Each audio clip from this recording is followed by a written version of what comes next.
Chosen one, do not scroll. Do not look away from this, because what is being placed in front of you right now was not supposed to reach you. This word has been blocked 3 separate times before it found your hands. Not by chance. Not by a slow connection or a tired thumb that almost kept scrolling. Something older than your circumstances has been working to keep this from you, and something far greater has been fighting to break it through. And it broke through anyway. Which means you need to hear it. You are standing at the edge of something, one day. That is all that separates you from 2 very different futures. On one side, the breakthrough you have been quietly begging heaven for in the dark when no one was watching. On the other, a quiet collapse that has been prepared for you with terrible patience. And the line between those 2 outcomes runs straight through this Sunday. Maybe the night is still wrapped around you and this Sunday has not yet come. Maybe the sun has already risen over this day and you can feel it pressing against your chest before you even got out of bed. It does not matter which one is true for you in this moment. The test does not begin at 1 minute on 1 clock. It moves through every hour of this day, from the last light of the evening before it, through the long, quiet middle, all the way until the day finally closes. And wherever you are standing inside that window right now, you are exactly where you were meant to be when these words found you. So let me tell you what is happening, because no one else will. God just spoke 3 words over your life in this hour. Not a suggestion, not gentle advice you can take or leave. A command. And the 3 words were these: put it down. Kupra. And he did not say it the way you are bracing yourself to hear it. You have spent so long expecting the voice of heaven to sound like disappointment that you flinch before it even speaks. But this was not anger pointed at you. This was fury pointed at what has been done to you. This was not heaven shaking its head at how far behind you are. This was heaven grieving over everything that has been quietly stolen from you while you blamed yourself for the theft. Hear me carefully. The exhaustion you carry into this Sunday is not a character flaw. The fog that has settled over your mind is not laziness. The way you keep reaching for the right word and watching it slip away, the way the right answer arrives an hour after the conversation is already over, the way you used to feel sharp and alive and now feel like you are moving through deep water. None of that is who you are. All of it is what was taken, and the enemy of your life has been counting on you never figuring that out. Listen to what has actually been happening, because once you see it, you cannot unsee it. Every prayer you whispered and then doubted, every time you almost stepped forward and then talked yourself out of it, every quiet Sunday you sat in the back, feeling like a stranger to the very calling that was written over your life before you were born. None of those moments were random. They were watched. They were noted. They were filed away by something that has been building a map of exactly when you are weakest, exactly when your faith dips, exactly when you are most likely to give up and call it realism. And according to that map, this Sunday was marked. This was supposed to be the day you finally agreed with the lie, the day you looked at your life and said the words the enemy has been waiting years to hear you say.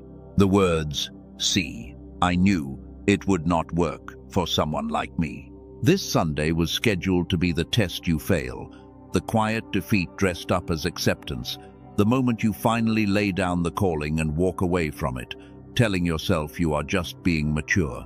But the schedule has been broken because this message reached you, and that changes everything about how this day is going to go. The test is still coming. I will not lie to you and tell you the danger is not real. It is real, and it is closer than you think. But you are no longer walking into it blind, alone, and unwarned. You are walking into it seen. And before this is over, you are going to understand exactly what the test is, exactly why you have failed it so many times before without even knowing it had a name, and exactly what it takes to pass it this time. So stay with me. Breathe once, slowly, and let the noise of everything else fall away for a little while, because the next thing I have to show you is the part that matters most, and almost no one is willing to say it out loud. The danger of this Sunday does not look like danger. That is the first thing you have to understand, and it is the thing that has fooled you every single time. You have been bracing for a storm. You keep waiting for the obvious attack, the dramatic loss, the phone call that breaks your heart, the door that slams in your face. So you stand guard against the loud things. And while you are watching the front door for thunder, the real test slips in through the back, quiet as a whisper, wearing the most ordinary face you can imagine. Let me show you what it actually looks like, because it has 3 faces, and you have probably met all 3. The first face is the one you can see in how you behave. Watch yourself this Sunday and you will catch it. It is the extra hour in bed that you tell yourself you have earned, that somehow turns into half the day gone. It is the plan you made, the good plan, the one that could actually move your life forward, sitting untouched while you scroll through other people living theirs. It is the conversation you meant to have, the prayer you meant to pray, the step you meant to take, all of it postponed to a tomorrow that you secretly suspect will never come. You are not lazy. I need you to stop believing that about yourself. What looks like laziness from the outside is a mind running at a fraction of its power, trying to climb a hill with one leg. Of course you are tired. Of course the simplest things feel heavy. You have been told to build a kingdom with a borrowed and broken set of tools, and then blamed for building slowly. The second face is the one no one else gets to see. It is emotional, and it lives underneath everything. It is the feeling that life is happening to you instead of through you, that you are a passenger in your own story, watching it unfold from the back seat, reacting to whatever comes, never quite the one with hands on the wheel. A woman I heard about once described it perfectly. She said, before everything changed for her, that her whole life felt like weather. Things just happened, and she stood in them and got soaked, and there was nothing she could do but wait for them to pass. You know that feeling. The boss who decides your worth, the bill that decides your month, the mood of someone else that decides your whole day. And somewhere underneath it all, a quiet, exhausting suspicion that the universe simply does not have your back. That heaven, if it is paying attention at all, has somehow overlooked you. That suspicion is the second face of the test. And it is a lie, but it is a lie that has worn a groove into your thinking so deep that it feels like truth.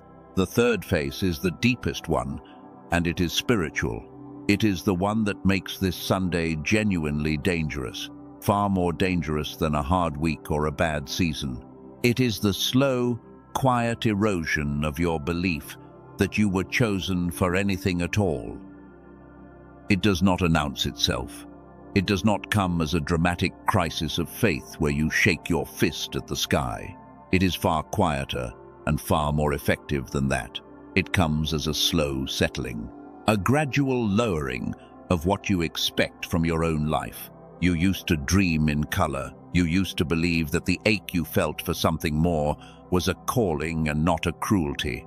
And little by little, without any single moment you could point to, you traded that belief for something the world calls being realistic. You stopped asking for the mountain. You started being grateful just to survive the valley. And here is the trap inside the trap. You called that growth. You called it maturity. You told yourself you were finally being responsible by wanting less. But heaven did not call it that. Heaven watched a chosen one slowly agree to live like an ordinary one, and heaven grieved. That is the third face of the test. the acceptance of a smaller life. And this Sunday, the pressure to sign that agreement for good will be stronger than it has been in a long time. If even one of those 3 faces just felt like I was reading your mail, then do this for me before we go any further. Type the word "seen" in the comments. Just that one word. Not for me, for you. Because something in you needs to mark this exact moment.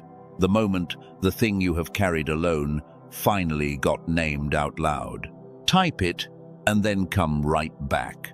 Because we are only at the beginning of what you need to know.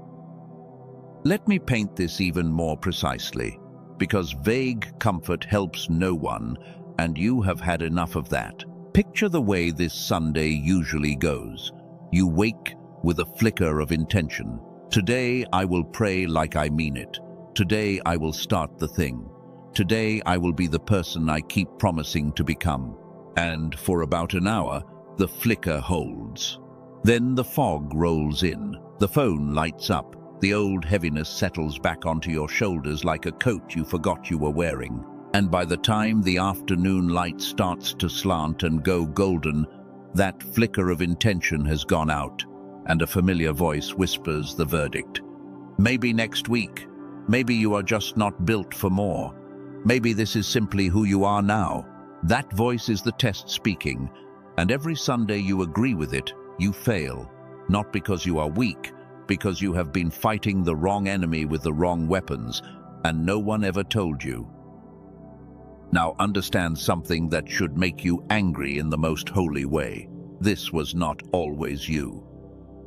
There was a version of you, and it was not a fantasy, it was real, who did not move through life in this fog.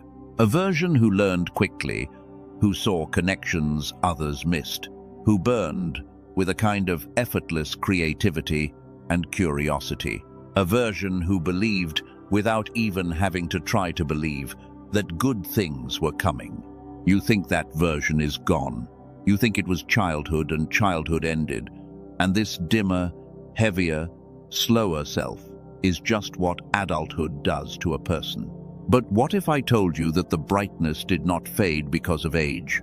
What if I told you it was suppressed, dimmed on purpose, at a level deeper than your habits, deeper than your willpower, by a way of living that was designed, whether anyone meant it or not, to keep that light low?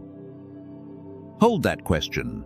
Do not let it go, because here is what most people never find out.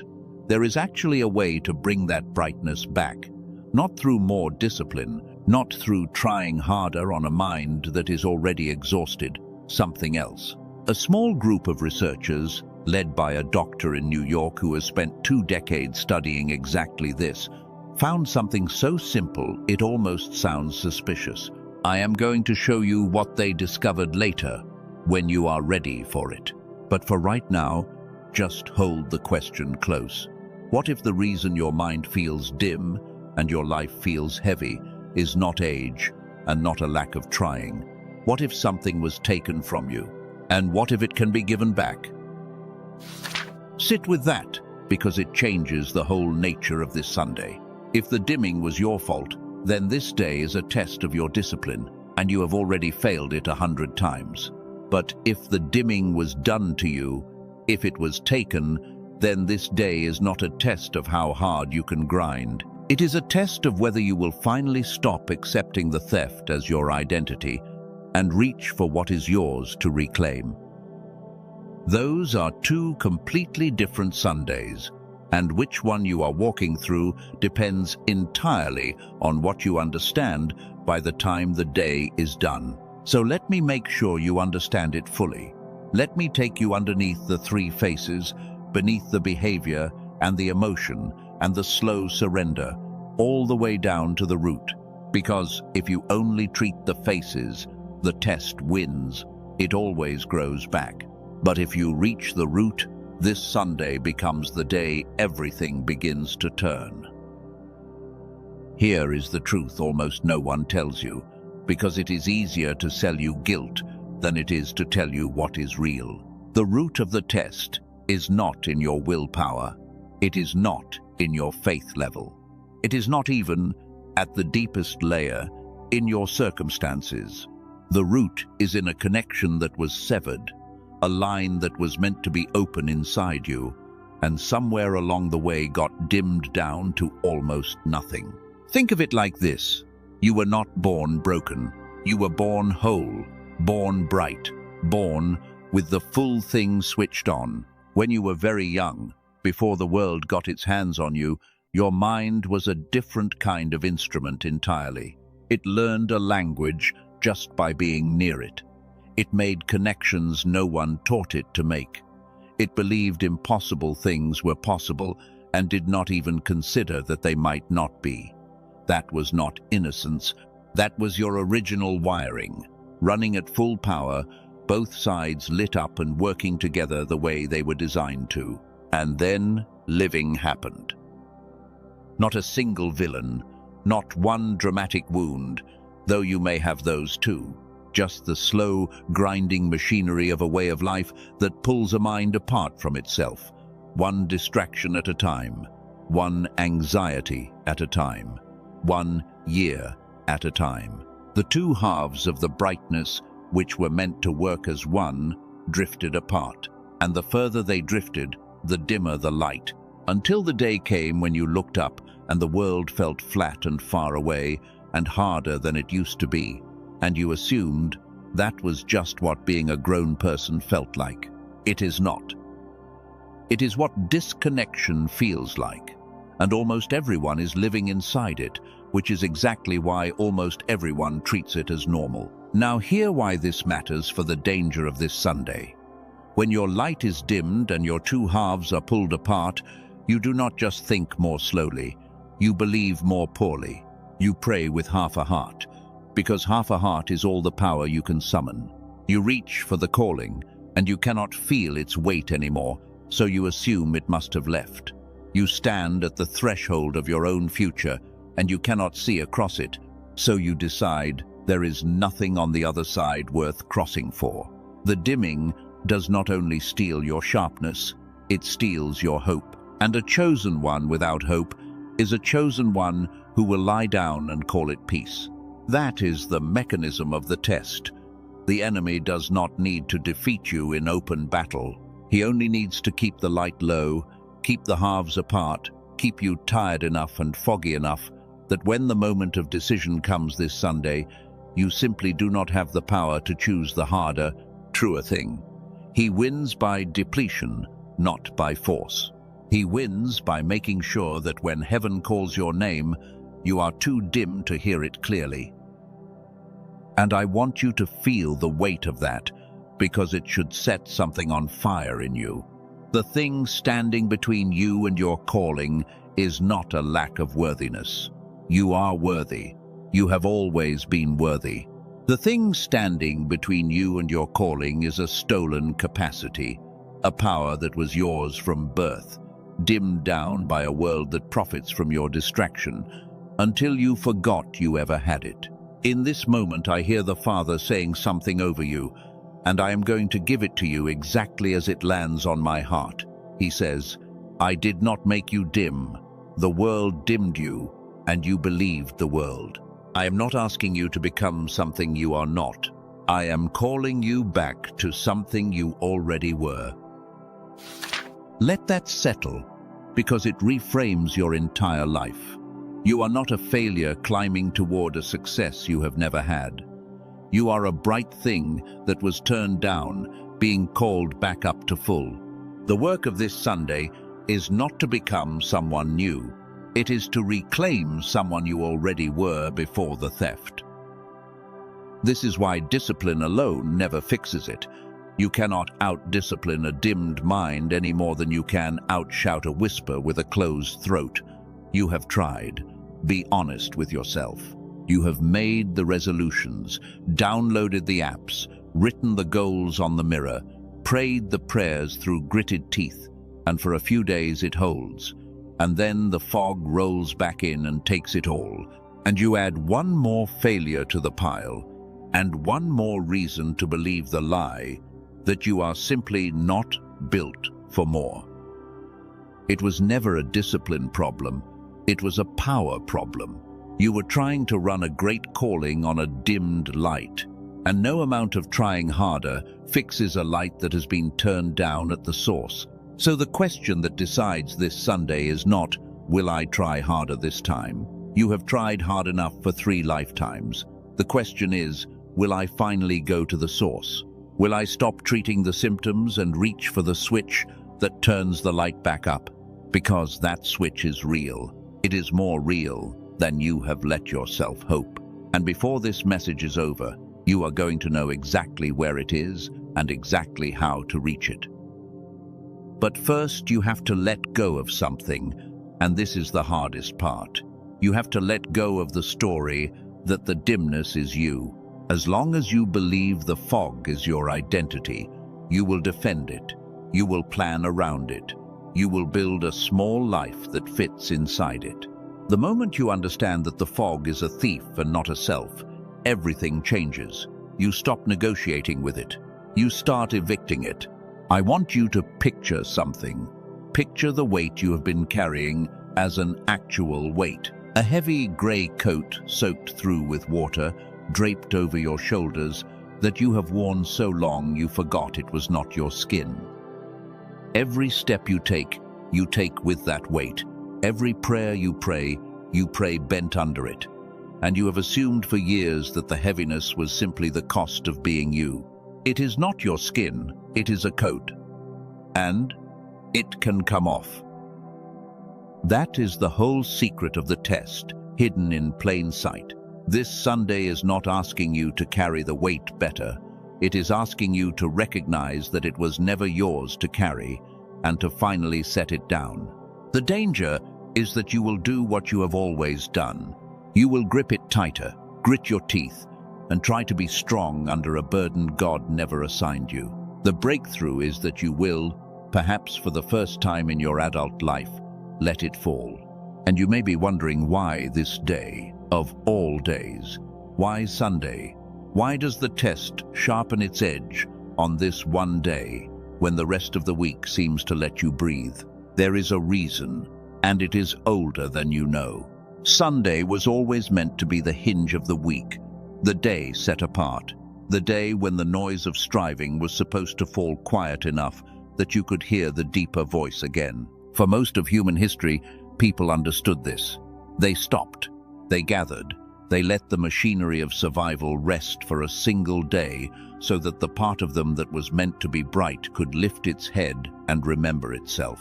Sunday was the day the dimmed light was supposed to get turned back up, which is exactly why the enemy works hardest to ruin it. If Sunday is the day of reconnection, then Sunday is the day he most needs you disconnected. He does not fear your busy Tuesday. On Tuesday, you are too occupied to hear anything anyway.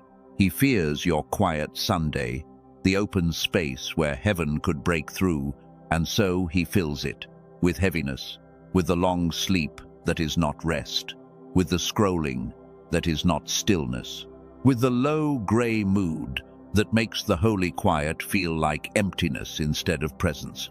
So understand what is really at stake when the day comes. This Sunday is not a random square on a calendar. It is the hinge.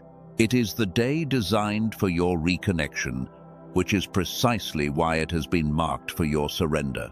The same hours that could lift your light back to full are the hours the enemy has scheduled for you to finally agree that the light is gone for good. That is the danger, not a dramatic disaster. A quiet, ordinary Sunday in which you do exactly what you have done 100 times before, and in doing it, sign one more agreement that you were never meant for more. The danger is the unremarkableness of it. The danger is that you will fail the test without ever realizing a test was even being given. But not this time, because you have been warned, and a warned chosen one is a different creature entirely. Let me make sure the warning has fully landed, because the enemy is counting on you forgetting it the moment something shiny pulls your attention away. So fix this in your mind like a stake in the ground. Whatever pulls at you this Sunday, the heaviness, the fog, the whisper that says, lie back down, it is not a verdict on your worth. It is an assignment against your reconnection. It is the test, wearing the most ordinary clothes it owns, hoping you will not recognize it. And the moment you recognize it, it begins to lose. There is a strange power in simply naming the thing. The fog only works in the dark, when you believe it is just your personality, just your luck, just the way life is for someone like you. The instant you can look at it and say, I see you, you are not me, you are the thing that was placed on me, the spell starts to crack. You are not fighting your own nature anymore. You are evicting a trespasser. And those are two completely different fights with two completely different outcomes. So the work ahead of you is clear, even if it is not yet easy. You have to reach the source of the light and turn it back up, and you have to do it before this day pulls you under. You have to stop carrying the coat and finally let it fall. You have to walk into the hinge of the week, not as the dimmed and tired passenger you have been, but as the bright thing you were before the theft. The chosen one, heaven has been waiting on with more patience than you can imagine. And I promise you, there is a way to do exactly that. There is a reason heaven fought through 3 barriers to put this in front of you on this particular day. It is not so. You could feel briefly inspired and then sink back into the fog by afternoon. It is because there is a real path, a real reclamation, a real reconnection available to you. And the timing was not an accident. The day of the test is also the day the answer arrived. That is not coincidence. That is heaven refusing to let you walk in blind. Before this message ends, I am going to speak something over your life that I believe will stay with you long after you leave this quiet space we are in together. A declaration meant for exactly who you are and exactly what you are walking into. So do not drift away before then, because that word at the end is part of why this whole message found you. But the declaration only takes root in ground that has been prepared. So let me prepare it. Let me take you step by step into how you actually reach the source, how you turn the light back up, and how you walk through every hour of this Sunday in the power you were born with instead of the fog you were handed. Because knowing you are under attack is not enough to win. You also have to know how to fight. There are 3 roads out of this fog, only 3. Everyone who has ever felt what you feel has tried to walk at least one of them, and most people spend their whole lives on the first 2 without ever finding the third. So let me walk you down all 3, honestly, including the ones that do not work, because you deserve to know why the things you have already tried left you exactly where you started. The first road is the one you know best. It is the road of striving. Try harder, want it more, wake earlier, push longer, discipline yourself into the life you are supposed to have. This is the road the whole world cheers for. It puts the entire weight of your becoming on your own 2 shoulders and calls it personal responsibility. And on the surface it sounds holy, it sounds mature, it even sounds like faith. But here is why it fails you every single time, and why it will fail you again this Sunday if you let it. Striving asks a dimmed mind to outwork its own dimness. It asks the exhausted to become tireless by sheer force of will. It is like demanding that a lamp turned down to its lowest setting somehow shine brighter while the dial stays exactly where it is. You can want it with your whole heart. You can grit your teeth until they ache. The dial has not moved, so the light does not rise. And when the inevitable collapse comes, when the fog rolls back in and the resolution crumbles, the road of striving has one more cruelty waiting for you. It tells you the failure was your fault. It says you simply did not want it badly enough. That is a lie, and it is a vicious one. You wanted it badly enough to try 100 times. The problem was never the size of your wanting. The problem was that you were pouring all that wanting into a mind running at a fraction of its power, and no amount of want refills a tank that has been drained at the source. The road of striving keeps you busy, keeps you blaming yourself, and keeps the dial exactly where the enemy wants it. It is the most respectable trap ever built. So if striving is your reflex this Sunday, recognize it for what it is. It is not the way out. It is the treadmill that keeps you running in place while the day slips by. If that just landed somewhere true in you, mark it.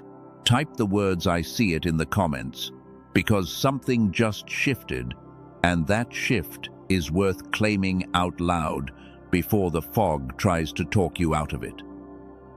The second road is quieter and far more dangerous because it does not feel like defeat. It feels like wisdom. It is the road of acceptance. After enough years of striving and collapsing, a person gets tired of the whole exhausting cycle, and a soft voice offers a way to make the pain stop. Just want less. Lower the bar. Stop reaching for the mountain and learn to be content in the valley. Call the dimming peace. Call the smaller life maturity. Call the death of your bigger dream growing up. And I want to be careful here, because there is a real and beautiful thing called contentment, and I am not asking you to throw it away. Gratitude is holy. Peace is holy. The ability to be at rest in a hard season is one of the deepest gifts there is. But there is a counterfeit of contentment that wears its face, and the counterfeit is resignation. Resignation looks like peace from the outside, but inside it is a slow surrender. It is not the soul at rest. It is the soul giving up and calling the surrender serenity, so it does not have to feel the grief of what it laid down. This is the road the enemy most wants you to take this Sunday, because it requires nothing dramatic from him. He does not have to attack you. He only has to whisper again and again until you agree. He whispers that the ache for more was always foolish, that the calling you felt was just youthful imagination, that the wise, adult, spiritual thing to do is to be grateful for the small and stop disturbing yourself with dreams of the large. And the most insidious part is that he dresses this surrender in the language of faith. He makes giving up sound like trusting God. Hear me clearly, because your future may hang on this one distinction. God is the one who placed the ache for more inside you. He does not then ask you to kill it in his name. The calling you feel is not a temptation to be resisted. It is a memory of who you were before the dimming, and a promise of who you will be when the light comes back. To accept the smaller life is not humility. It is to call the thief a teacher and to thank him for the things he stole. So if this Sunday a soft and reasonable voice tells you to simply make peace with the fog, to lower your hopes one more notch and call it growth, recognize that voice too. It is the second road. It is the one that does not feel like failing the test, which is exactly what makes it the test in its most dangerous form.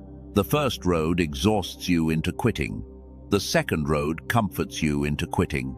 Both end in the same place.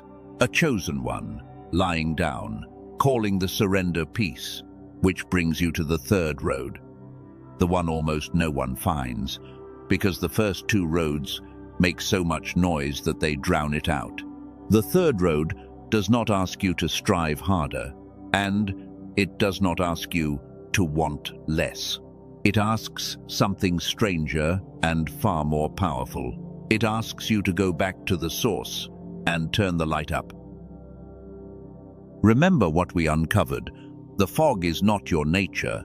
It is disconnection. The two halves of your mind, the two halves of your whole bright self, were meant to work as one, and a lifetime of a certain kind of living pulled them apart. So the real road out is not more effort on a divided mind.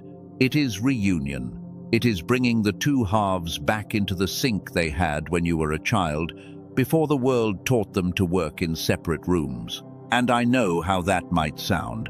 It might sound abstract, like a nice metaphor with nothing solid underneath it. But it is not a metaphor. It is the most literal thing I am going to tell you on this entire day. There is a real reason a small child can learn a new language in months, while an exhausted adult struggles for years.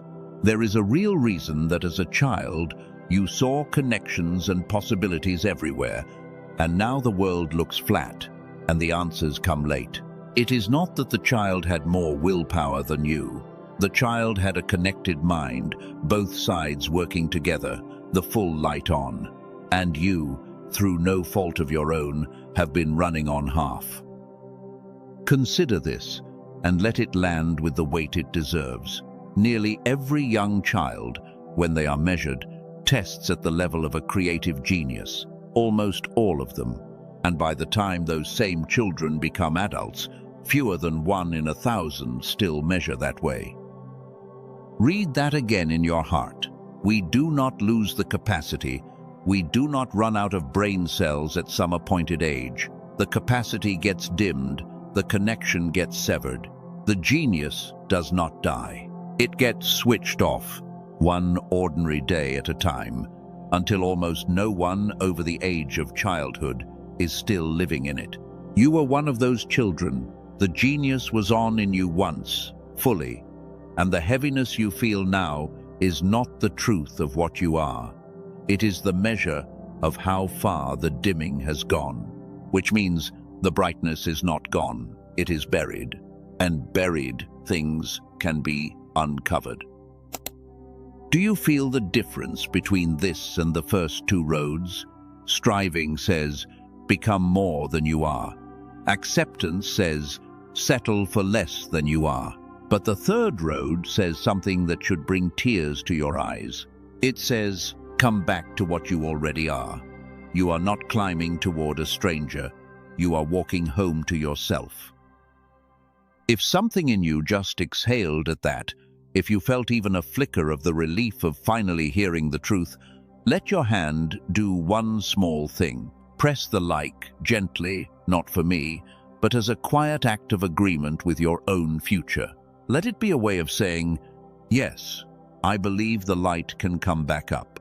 Sometimes the body has to move before the heart will follow, and that one small motion is a way of telling your own soul that you are no longer agreeing with the fog.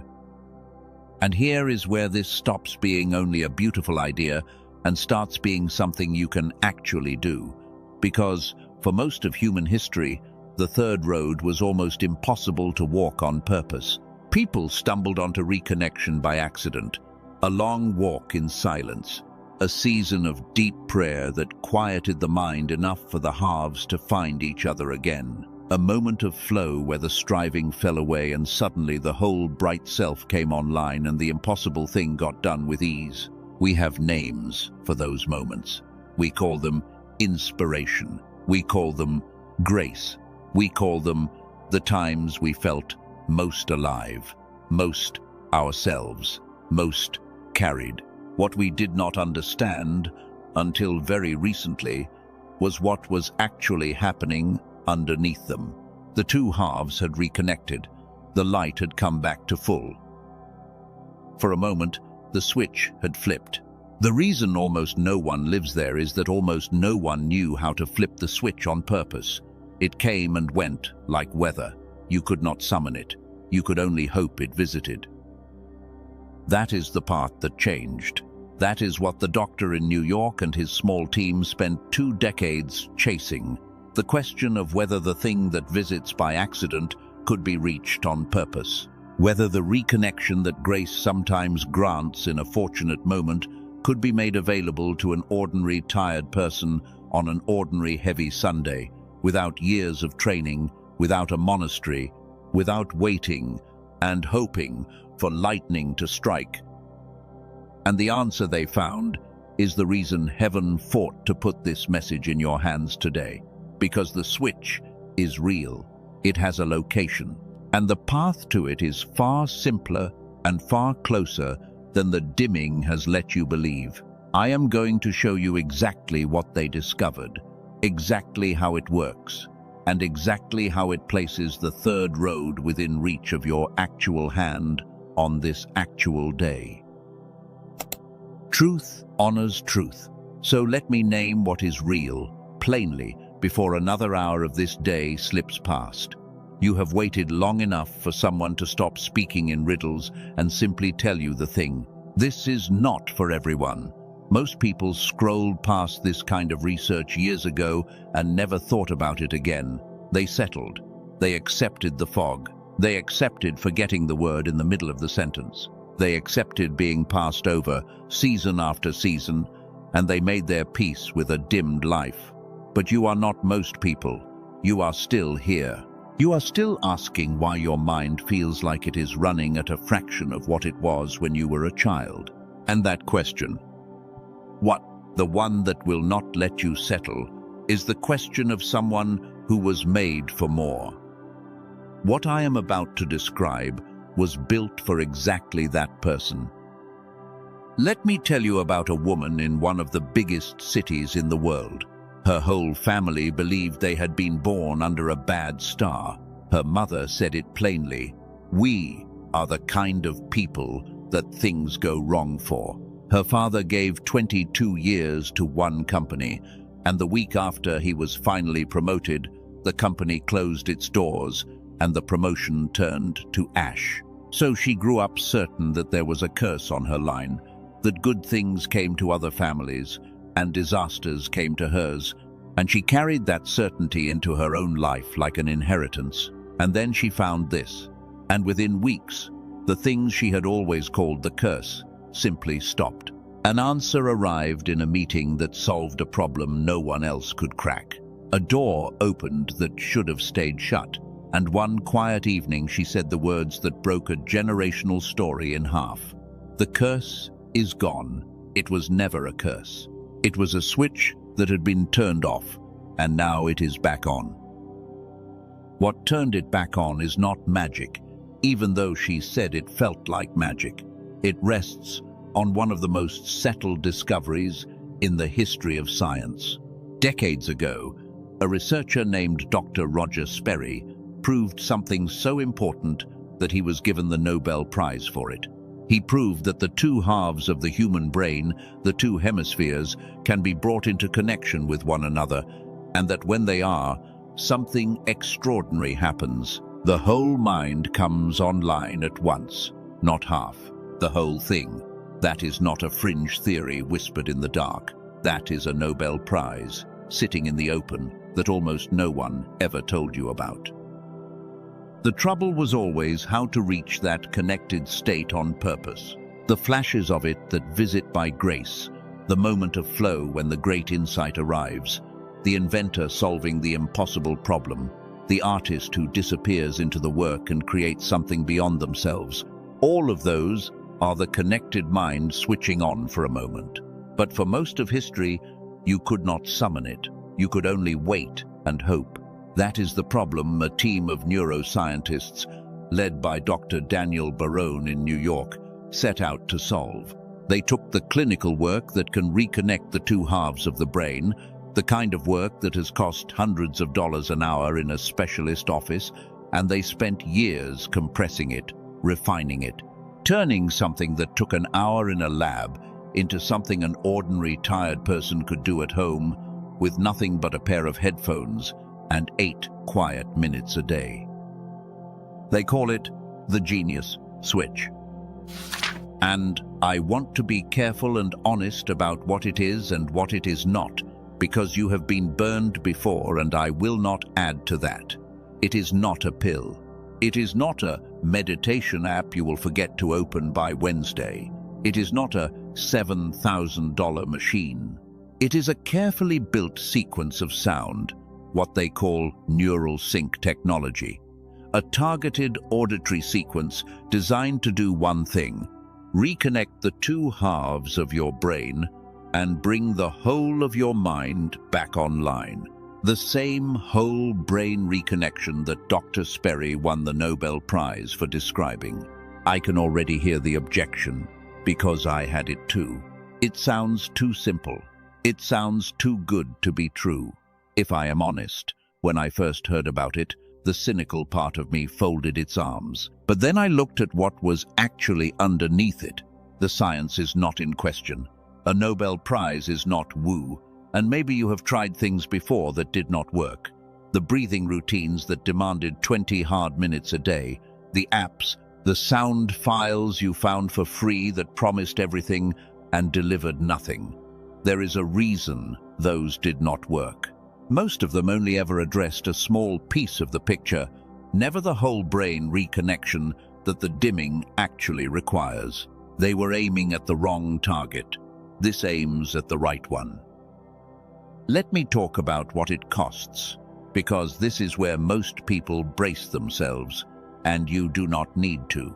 The people who reviewed this said it would be a fair value at $500, and given that a single hour with a specialist who does this work in person can run $300, and a machine to do it at home can run $7,000, that is not an exaggeration.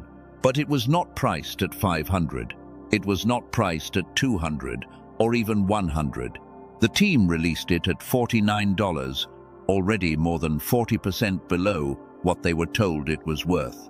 And because you made it this far, into the very heart of this message on this particular day, there is another $10 taken off. Today, on the page where this lives, it is $39. For that, you also receive 4 things they include at no extra cost. A guided visualization made by one of the most respected creators on the most trusted calm and meditation app to help you picture your life unfolding in the areas that matter most. A simple guide to the everyday foods that quietly thicken the fog and the small shifts that can save a household $100 a month or more. A manifestation book more than a century old, considered the root of nearly every modern teaching on attracting provision, which sells for $20 on its own. And a single printable page of the handful of habits that most shape a person over time, beautiful enough to put on a wall. And the whole of it sits behind an ironclad 100% money-back guarantee. Listen for 8 minutes. Listen for 80 days. If the light does not come back up, you do not pay a cent. That is not a sales line. That is the team removing every reason you have to protect yourself from hope. One honest word of warning, because it matters. If you go searching for this out there, on the free streaming services and the places that give audio away for nothing, you will find tracks that borrow the name and promise the same thing. The team studied many of them. Most had no real neural sync technology in them at all. They were labeled that way to collect clicks and a little advertising money, and they will do nothing for you but waste the precious 8 minutes you could have spent reconnecting. The real sequence exists in one place only, the page the team built and kept under their own care, which is the only reason it can be trusted to actually do what it says. So if your spirit bears witness, if something in you has been quietly leaning toward this answer since the first minutes of this message, the path is placed where you can reach it. It is in the description below, and it is in the pinned comment. No equipment, no striving, no pills, headphones, closed eyes, 8 minutes, and the third road finally walkable on purpose. I am not going to tell you to rush. I am going to tell you to listen to the deeper voice and follow only if you feel led. And now let what was just said settle back into the deeper thing it serves, because a tool is only ever a tool. The sequence can reconnect the halves of your mind, and that is no small grace, but it is heaven that gives the calling, and it is you who must walk it. What you have just heard does not replace the work of this Sunday. It serves it. It is one of the ways the light comes back up. But the light coming back up is for something. It is for the life you were placed here to live. The calling you have been too dim and too tired to reach. Never confuse the lamp with the room it lets you see. If you receive that, if you receive that there is a real way home and that it was placed in front of you on purpose, then seal it. Type the word Amen in the comments, not as a habit, as an agreement. As a chosen one, saying yes to the road back before the day has a chance to talk you out of it. Breathe once here. You have taken in a great deal, and your body has been holding a quiet tension since the first minute, bracing for bad news that never came. Let your shoulders drop. There is nothing to receive in this exact moment and nothing to release. Just breathe slowly and let the truth you now hold stop being information and start becoming something you actually believe. Because knowing the road is not the same as walking it, and this Sunday will not be won by understanding. It will be won by what you do, hour by hour, as the day moves through you. So, let me put something practical into your hands. Let me show you how to actually walk this day, whatever part of it you are standing in right now, so that when it closes you will not be the dimmed and defeated one the enemy scheduled, but the bright and reconnected one heaven has been waiting on. And the very first thing you must do is the simplest, and somehow the hardest. You have to decide, before the day fully takes hold, that you are not going to fight it on the enemy-chosen ground. Here is what I mean. Wherever you are inside this Sunday, you are somewhere on its arc. Perhaps the night still holds you and the day has not yet broken, and the test is still a thing on the horizon, gathering. Perhaps the morning is already here and the first heaviness has already tried to settle onto your chest. Perhaps you are deep in the long middle hours, where the early intention has worn thin and the old whisper has started to murmur about next week. Or perhaps the light is already slanting golden and low, the day nearly spent, and you can feel the pull to count it as one more Sunday you did not become who you meant to be. It does not matter which. The arc is the same in every part of it, and the strategy is the same. You stop trying to win the whole day in a single heroic act, because the enemy has built the test to defeat exactly that. He wants you to try to leap the entire day in one bound of willpower, fail by noon, and spend the rest of the hours in self-condemnation. So you will not play that game. You will win this day the only way a long day is ever won. One small, faithful act at a time. Each one a refusal to agree with the fog. Let me give you the first act, and you can do it from wherever you are. In the next 60 seconds, whether the sun is up or still hours from rising. The first act is to name the day for what it is. Out loud if you can, under your breath if you cannot. You say something like this: "This is the hinge. This is the day I was made to reconnect, and the day the fog will fight hardest to keep me dim. I see the test. I will not call its heaviness my identity. I will not sign the agreement. Today I am coming home to who I was before the dimming." That is not a magic spell. It is a stake in the ground. It is the moment you stop being ambushed and start being ready. The enemy works best in the dark of an unnamed thing. The instant you name the day, you have taken the surprise away from him, and a test you can see coming is a test you can pass. Once the day is named, the next thing is to win the first hour, because the first hour sets the tone for all the rest. The enemy knows this, which is why the first hour of this Sunday is where he applies the heaviest pressure to do nothing.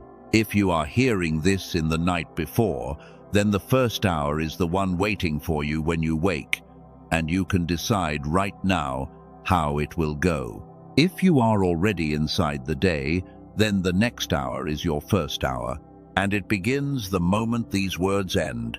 The temptation in that first hour is the long sleep that is not rest, the extra time in bed that you tell yourself you have earned, that swallows the bright part of the day and leaves you the grey leftovers. I am not going to shame you for wanting rest. You are tired in a way that goes deeper than sleep can reach, and that is exactly the point. The fog masquerades as fatigue, so you keep treating it with more sleep, and the sleep never touches it. Because it was never tiredness in the first place. It was disconnection. So, in that first hour, you do one small reconnecting thing before you do anything that dims, before the screen, before the scroll that floods your mind with everyone else living the life you keep postponing. You give the first piece of the day to the reconnection of your own mind. For some, that is prayer, real prayer, not the rushed and guilty kind, but the kind where you go quiet long enough for the deeper voice to surface. For some, it is the 8 minutes of stillness with the sequence in your ears, letting the two halves find each other again before the world pulls them apart.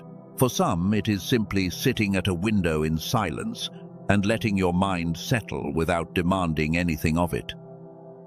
The principle underneath all of those is the same, and it is the most important practical thing I will tell you today. You reconnect before you consume.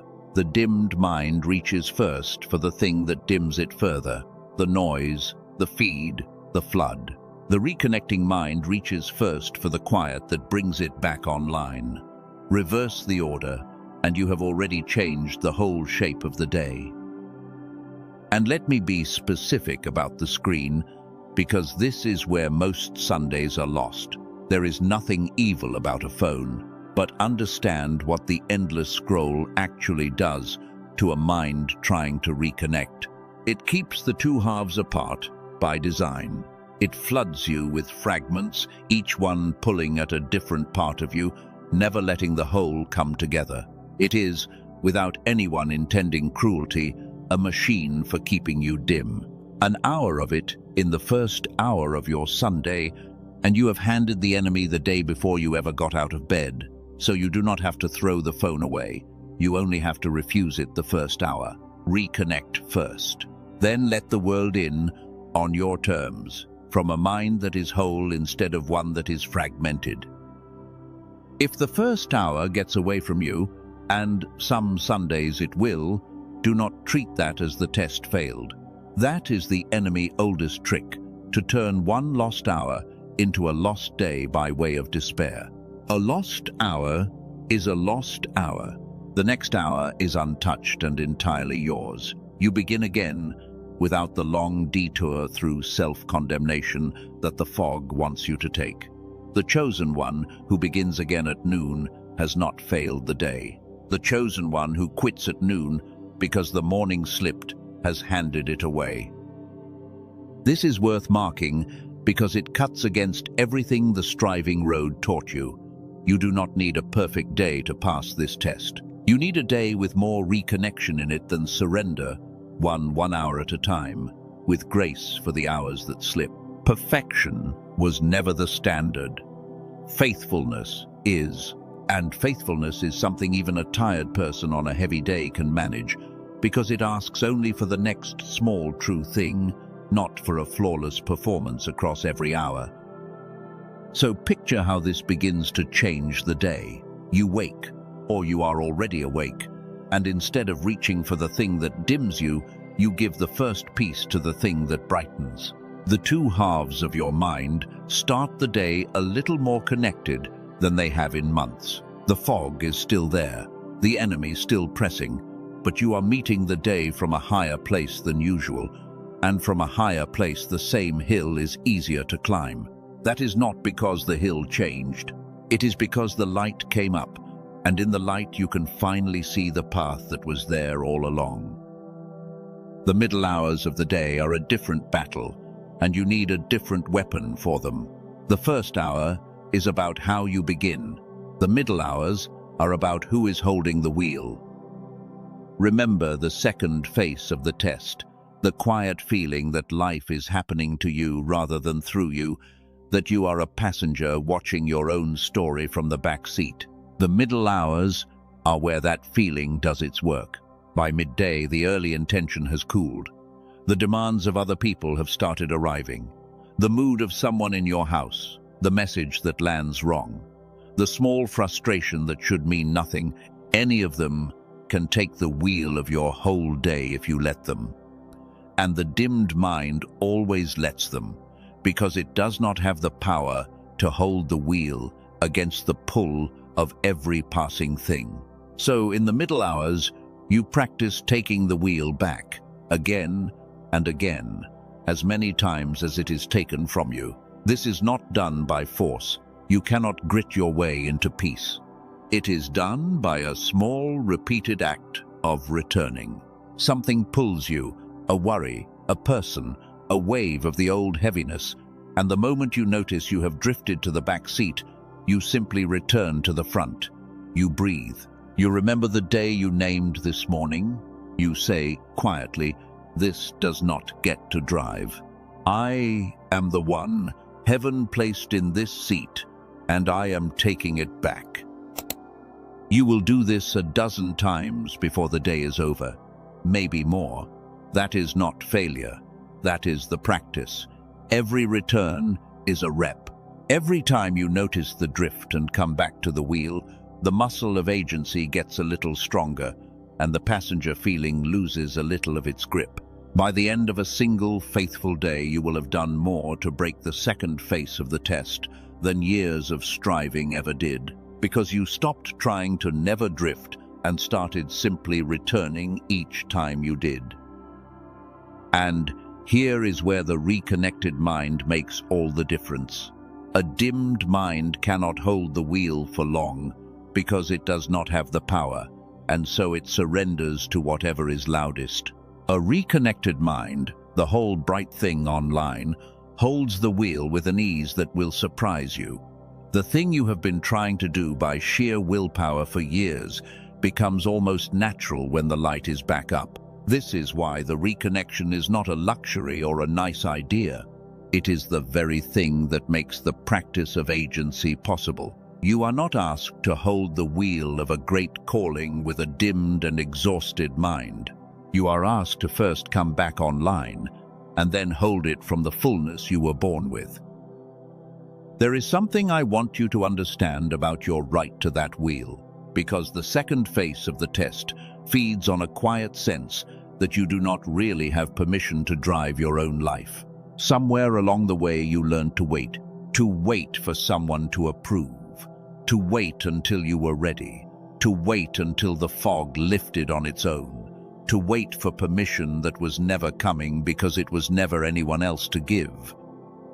So hear the permission now, and let it be the end of the waiting. You are allowed to want the larger life. You are allowed to reach for the calling without apologizing for the size of it. You are allowed to take the wheel of your own days without asking the people who got comfortable with your dimness whether they mind. You are allowed to reconnect, to come back online, to be bright in a world that prefers you dim. You do not need anyone's signature on the life heaven already authored for you. The permission was given before you were born. You are only now learning to accept it. In this hour I hear the Father speaking again, and I will give it to you the way it comes. He says, "I never asked you to wait by the side of the road for a life I had already prepared. I put the wheel in your hands and the road under your feet and the light inside your own mind. Stop waiting for permission to live what I already gave you. The waiting was never my idea. It was the fog wearing my voice." Let that break something loose in you, because the second phase of the test cannot survive in a person who has truly accepted their permission to live.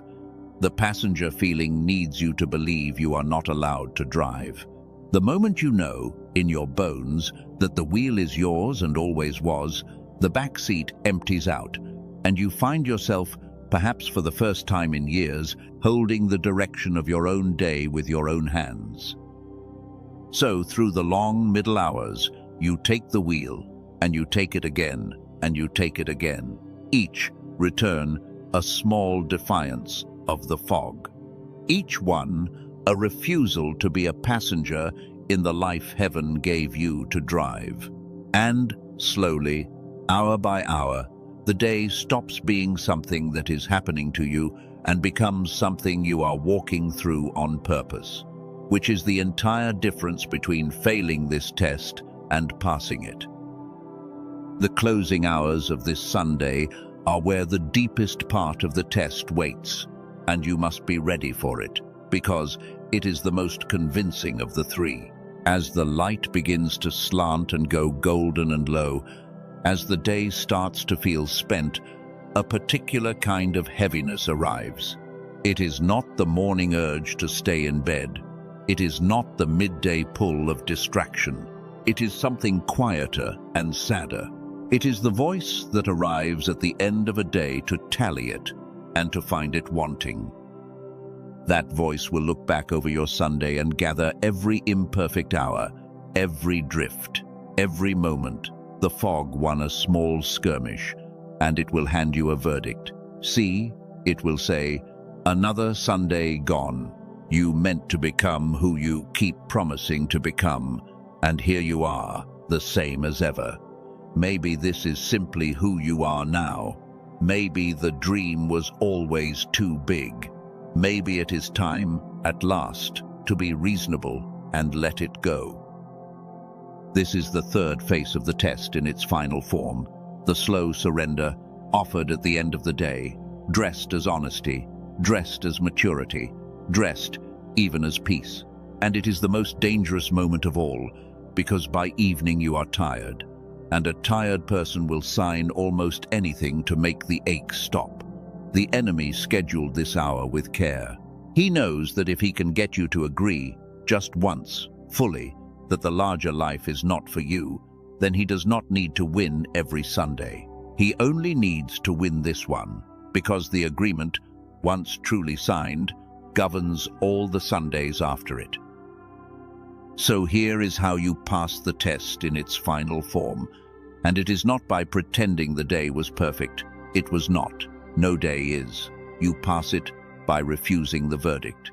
When the evening voice tallies your Sunday and hands you the conclusion that you are simply who you have always been, you look at the tally and you say, that is not the verdict. The verdict is not in the imperfect hours. The verdict is in the direction. And the direction of this day was home. Hold that word, direction. The enemy wants you to judge the day by its perfection, because no day is perfect, and so by that measure, every day is a failure. Heaven judges the day by its direction. Did you, on the whole, across the hours, lean toward reconnection or toward surrender? Did you reach for the light more than you agreed with the fog? Did you, even clumsily, even with 100 small failures along the way, point yourself toward who you were made to be? If the answer is yes, even a wobbling, imperfect yes, then you did not fail the test. You passed it. The breakthrough was never a flawless Sunday. It was a Sunday aimed home. And let me show you what that aimed day actually accomplishes, because it is so much more than getting through. Every Sunday you aim toward reconnection. Instead of surrender, you make the next one easier. The groove the lie wore into your thinking starts, slowly, to fill in. The reconnected mind, practiced one day at a time, begins to hold its connection longer so that the fog has less and less ground to stand on. What feels like an exhausting battle now becomes, over a handful of faithful Sundays, something closer to your natural state. You are not building a single good day. You are rebuilding a self, and the self you are rebuilding is not a new one. It is the bright one, the original one, the one the world dimmed and heaven never stopped seeing. There is one more thing the closing hours need to hear, and it may be the thing that matters most of all. Your reconnection was never only for you. This is the part the enemy works hardest to hide, because it is the part that turns a private healing into a holy mission. When your light comes back up, the people around you feel it. The whole bright self, online and present, changes the room it walks into. Your children inherit the version of you that you become. Your home carries the frequency of the self you reconnect to. A dimmed parent passes down dimness without ever meaning to. A reconnected one passes down light. So the calling to come home to yourself is not selfishness. It is the most generous thing you could possibly do, because everything you reclaim, you become able to give. Think of who is waiting downstream of your reconnection. The child who needs a bright and present parent and not a foggy and distracted one. The partner who married the version of you that was alive and reaching and has been quietly grieving the one that went dim. The people in your life who feel like a stranger took the place of the person they loved and cannot name what happened, only that something went out. They are waiting for you to come home, and when you do, when the light comes back up in you, it comes back up over all of them. That is what is actually at stake this Sunday. Not only your own freedom, the inheritance of everyone downstream of your life. So, as this day closes, whether the evening is upon you now or still hours away, you refuse the false tally, you judge the day by its direction, and you remember that the light you are reclaiming was always meant to spill over onto others. You are not getting through a Sunday. You are turning a hinge that swings a whole future open. Before this message comes to its end, I am going to speak a declaration over your life that I believe will stay with you long after this day is over. Words meant for exactly who you are and exactly what you are walking through. So stay with me through the last of it, because that declaration is part of the reason heaven fought to put this whole message in your hands on this particular day.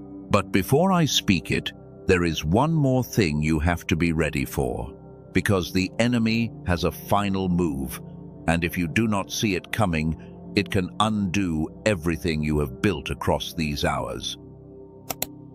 The final move of the enemy is the rebound. He plays it precisely when you think the danger has passed. You will have a good Sunday, or even just a good stretch of one.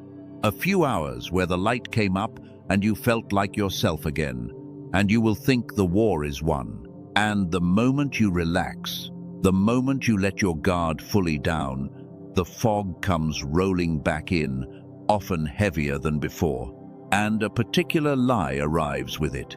It says, "You see, it never lasts. You felt bright for an afternoon, and now look at you, right back in the grey." This is the proof that it was never real, that you are simply who you have always been, that the brief light was a cruel tease and nothing more. That lie is the most important one to defeat, because it is the one that makes people quit after they have already started to win. They taste reconnection, they lose it for a day, and they conclude that the loss is the truth and the reconnection was the illusion. It is exactly backwards. The reconnection is the truth. The loss is the fog, reasserting an old habit that took decades to form and will not surrender to a single good afternoon. Of course, it comes back. It has held this ground for most of your life. You do not evict a tenant of 30 years in one day and expect them to never knock again. So when the rebound comes, and it will, you must already have decided how you will read it. You will not read it as proof that nothing changed. You will read it as exactly what it is, the predictable resistance of an old pattern losing its grip. The very fact that you can now feel the contrast, that you know the difference between the dimness and the light because you have tasted both in the same day, is itself the evidence that something is shifting. The person who has only ever known the fog cannot feel it as fog. They think it is just air. You can feel it now, which means you have something to compare it to, which means the light has already begun its return. The discomfort of the rebound is not failure. It is the feeling of waking up enough to notice you had been asleep. This is why the progress home is never a straight line, and you must make peace with that before this Sunday is over, or the crookedness of the path will talk you out of walking it. You will have bright days and dim days. You will have Sundays you walk like a chosen one, and Sundays the fog wins more hours than you do. None of that is the measure. The measure is the trend across the weeks, the slow and unmistakable rising of the baseline, the way the dim days get a little less dim and the bright days come a little more often, until one season you look up and realize the fog has become the exception where it used to be the air you breathed. That is how reconnection actually happens. Not in one heroic Sunday, but in a long, faithful, imperfect series of them, each one aimed home. So when you stumble, and you will stumble, you do the one thing the enemy cannot survive. You begin again, without the detour, through despair. The whole power of the rebound depends on you believing that a stumble erases everything. It does not. A stumble is a stumble. You were walking, you tripped, you get up, and you are still pointed in the same direction you were before you fell. The only way a trip becomes a fall off the path entirely is if you decide, lying there, that the trip proves you were never really walking. Refuse that decision, and there is no stumble that can stop you. Let me speak directly to the day you miss entirely, because there will be one. A Sunday where you do nothing you meant to do. No reconnection in the first hour, the wheel handed over by midday, the false verdict signed by evening. It will happen, and when it does, the rebound lie will be at its loudest. This is the moment it will tell you to give the whole thing up. Do not. A missed day is not a verdict on your worth or your future. It is a single square on a long calendar. The chosen ones who make it home are not the ones who never miss a day. There are no such people. They are the ones who, after a missed day, simply return on the next one, without dragging the missed day behind them like a sentence. You are allowed to miss and return. That allowance is the whole secret of the long road. The ones who never learn it quit at the first missed day. The ones who learn it cannot be stopped, because there is no failure you can hand them that they will accept as final. And here is a deeper thing about the slow days, the ones where you do everything right and still feel dim. They are not wasted. Under the surface, where you cannot see it, the reconnection is still doing its work. The two halves of your mind do not always announce their reunion with a feeling. Sometimes the light comes up in the deep places long before it reaches the surface where you can feel it. The woman whose family believed they were cursed did not feel transformed on the further weir or the second. The shift came quietly underneath her awareness, and one day it surfaced all at once, and she called it magic. So do not judge the work by the feeling of a single day. The work goes on in the dark of the deep places, whether you feel it or not, and one day it surfaces, and you will wonder how you ever lived in the fog. There is something you need to understand about the people around you as you walk this day, because they will play a part in whether you pass the test, and most people never see it coming. When a dimmed person begins to brighten, not everyone around them celebrates. Some do, the ones who love you truly and have been grieving your absence. But others, often without any conscious cruelty, will feel the shift as a threat. Your dimness was comfortable for them. It asked nothing of them. It let them stay where they are without the discomfort of watching someone rise. And the moment you begin to reach for more, a quiet pressure comes from them to sit back down. You will hear it in small ways. Why are you being so intense lately? You have changed. You used to be easier to be around. What is all this talk about your calling? Who do you think you are? None of it is usually meant as an attack. Most of it comes from people who simply preferred the version of you that did not make them feel the size of what they have settled for. But understand what it is. It is a vote for your dimness cast by people who got comfortable with it, and you do not have to win that vote. You do not have to argue with it or convince anyone. You only have to refuse to let the people who prefer you dim cast the deciding vote on whether your light comes back up. This does not mean you cut everyone off and walk alone. The opposite. The dimming thrives in isolation, And the enemy would love nothing more than for you to read this and decide that everyone around you is an obstacle to be discarded. That is its own trap. You were not made to reconnect alone. You were made for the gathering, for the company of others who are also reaching for the light, for the strength that comes from not being the only one in the room who believes in more.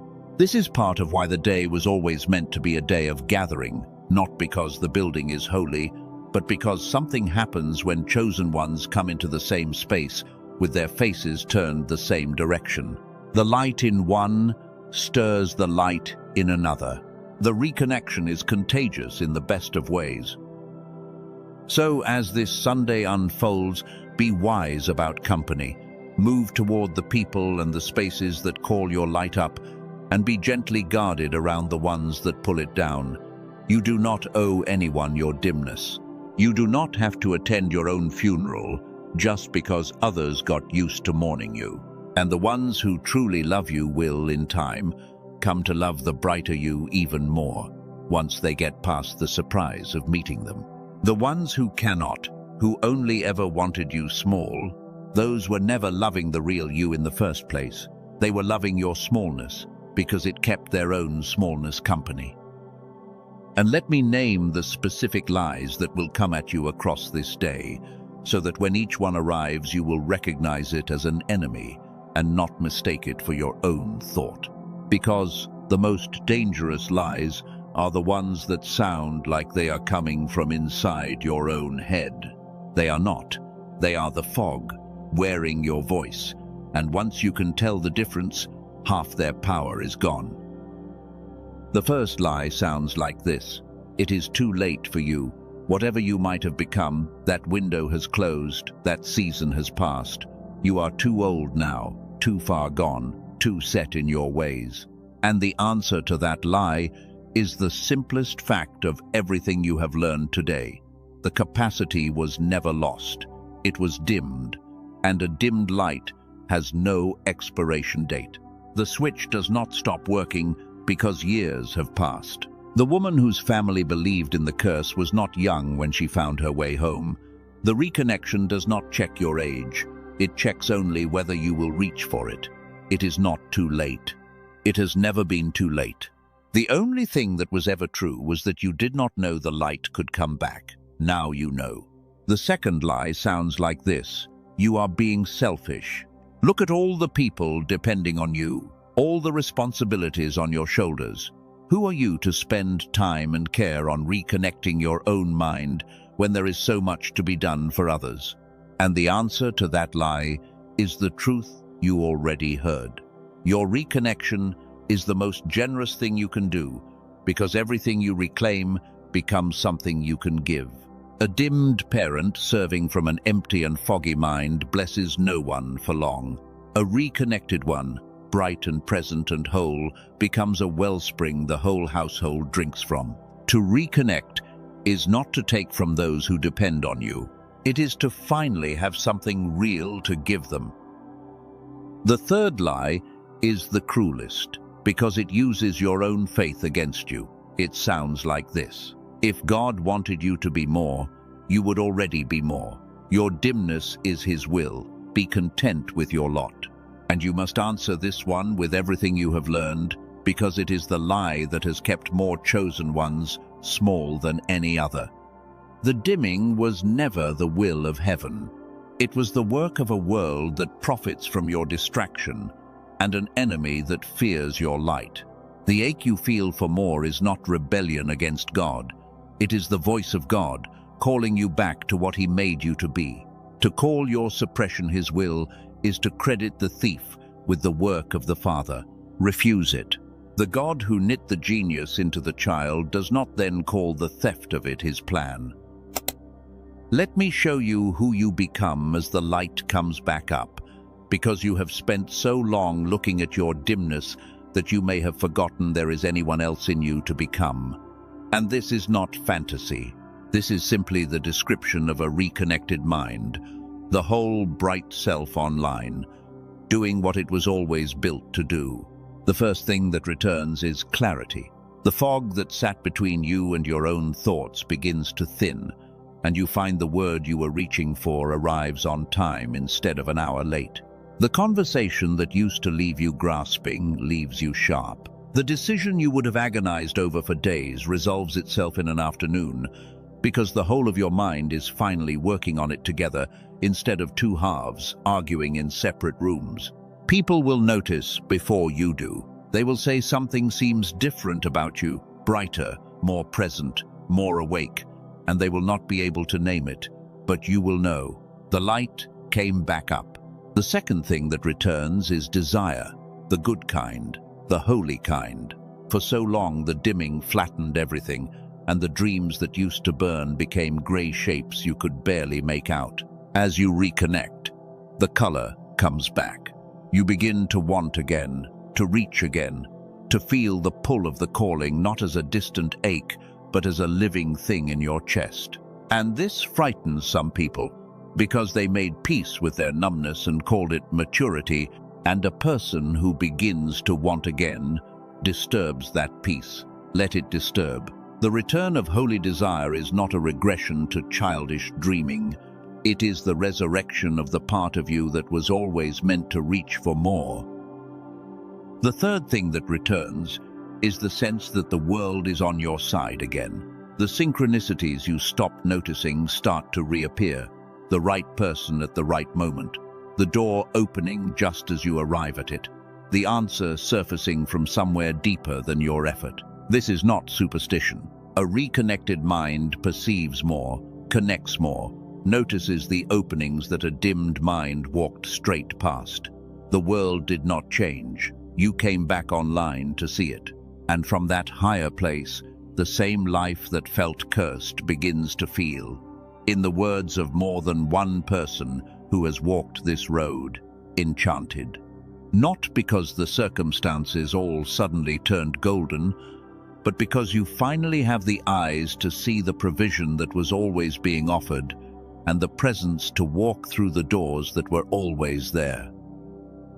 And here is the practice that anchors all of it to this particular day, the 8 minutes.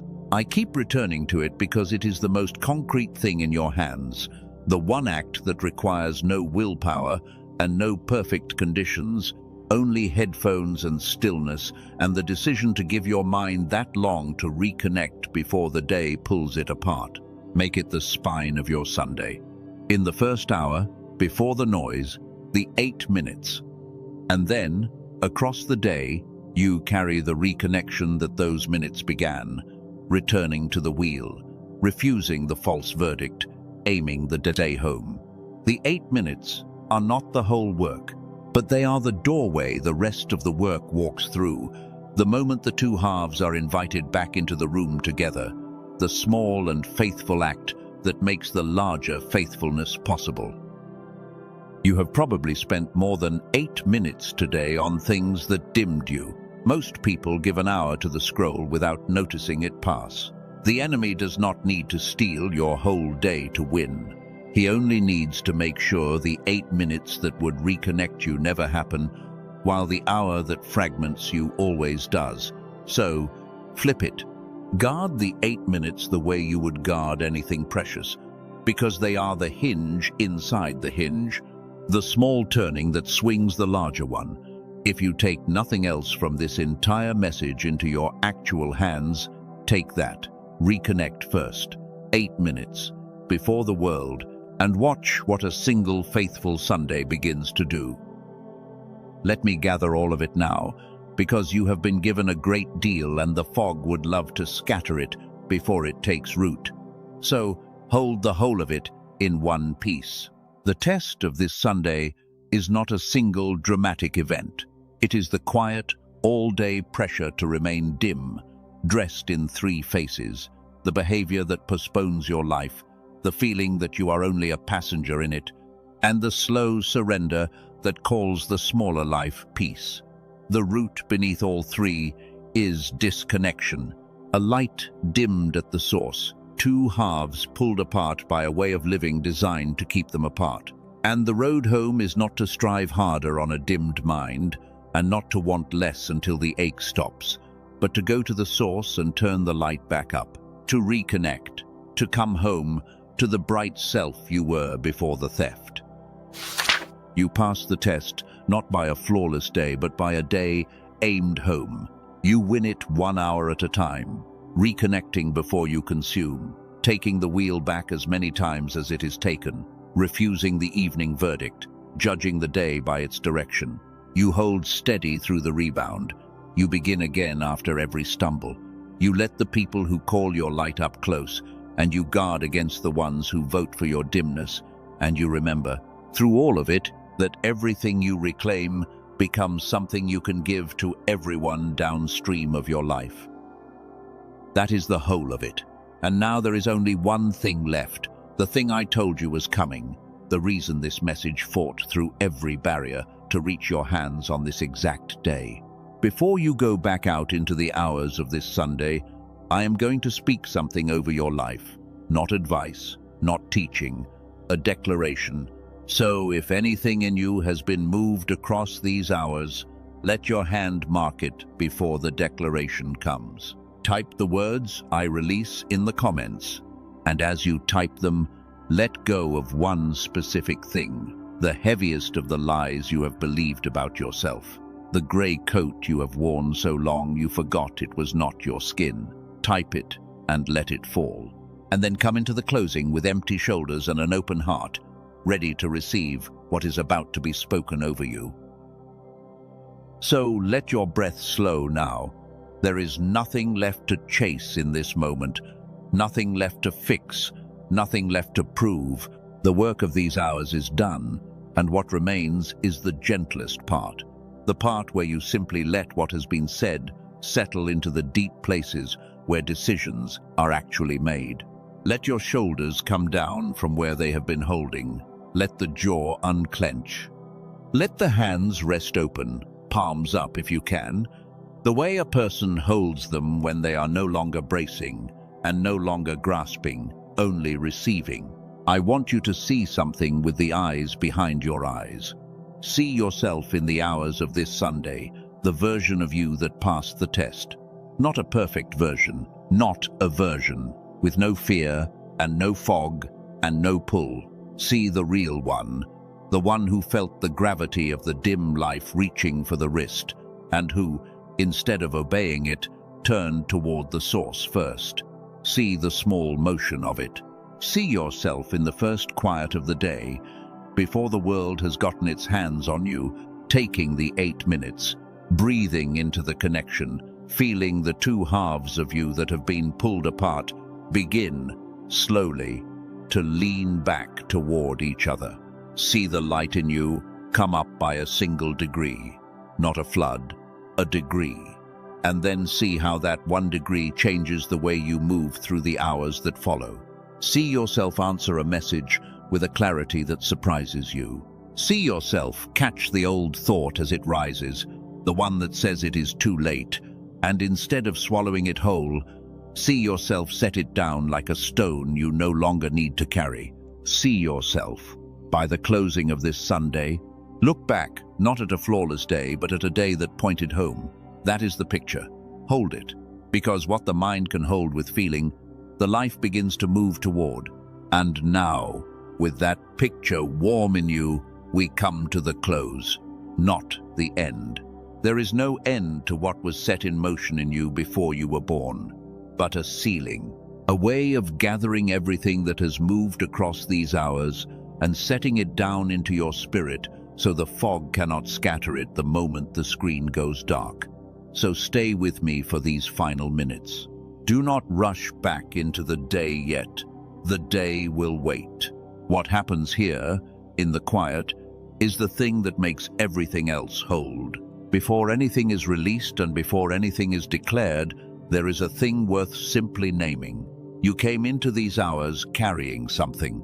I do not know the exact shape of it, but I know it was heavy, because the dim life is always heavy even when it has learned to call itself normal. You have been carrying the postponed self, the one who keeps a list of the things you will become later.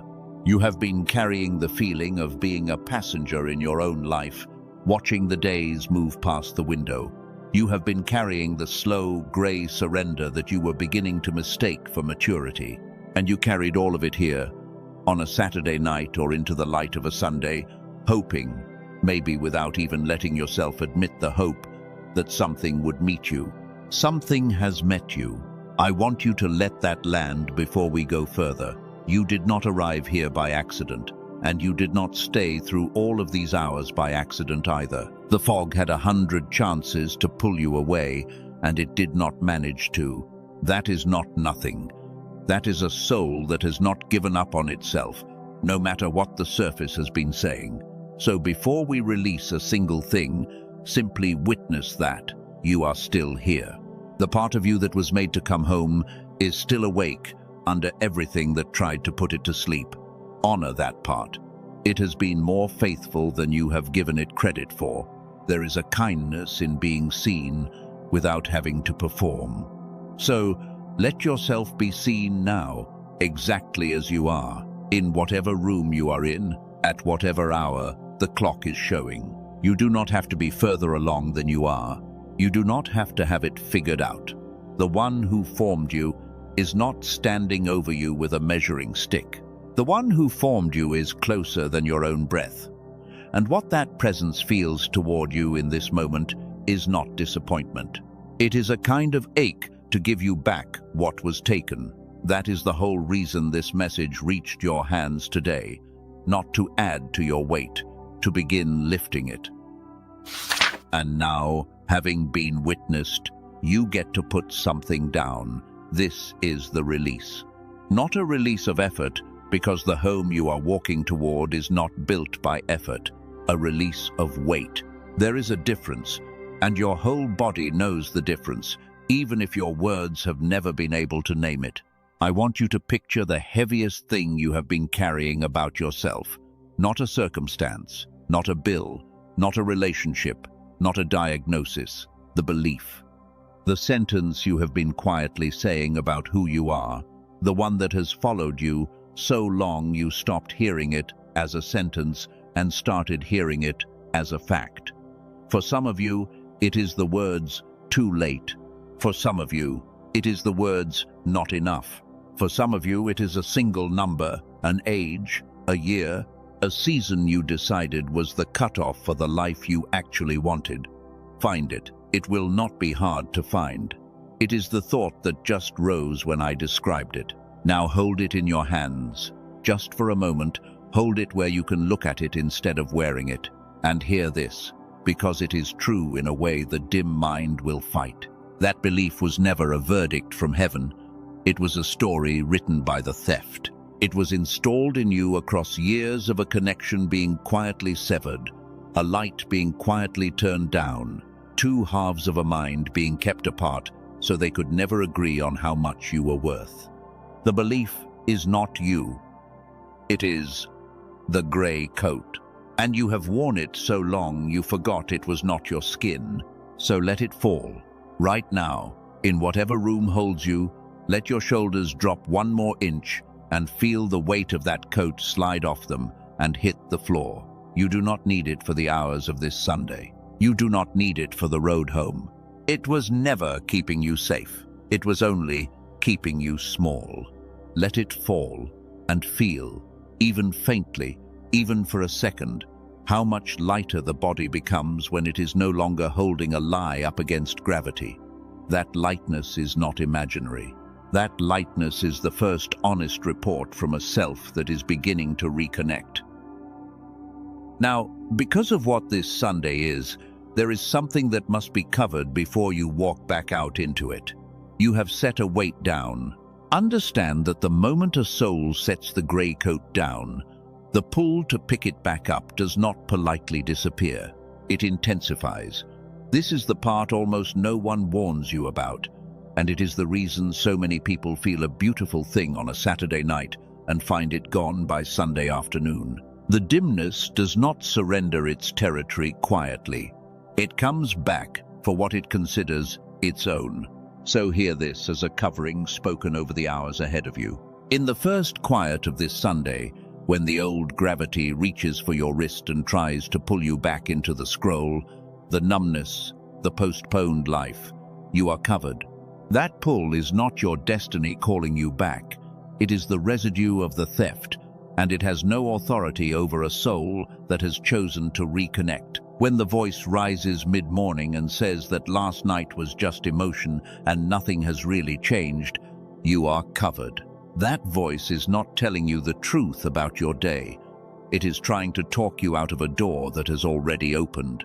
And when the heaviness comes in the late hours, the way it always seems to come strongest, right when the day is almost won, you are covered there too. I am asking the source of all light to put a wall of fire around the small motions you make this Sunday, around the 8 minutes, around the first reconnection before the world gets its hands on you, around every time you take the wheel back from the old current. Let nothing talk you out of the smallest faithful act, because the enemy of your becoming is not aiming at the big dramatic moments. It is aiming at the small ones, because it knows the small ones are where the whole thing actually turns. You are covered in the small ones. Walk through this Sunday knowing a hand far larger than yours is closed around the most fragile new thing in you, and it will not let it be crushed before it has the chance to grow. And here is something to carry that is larger than your own room. You are not doing this alone, and you were never meant to. In this exact stretch of hours, while you sit wherever you are sitting, there are others.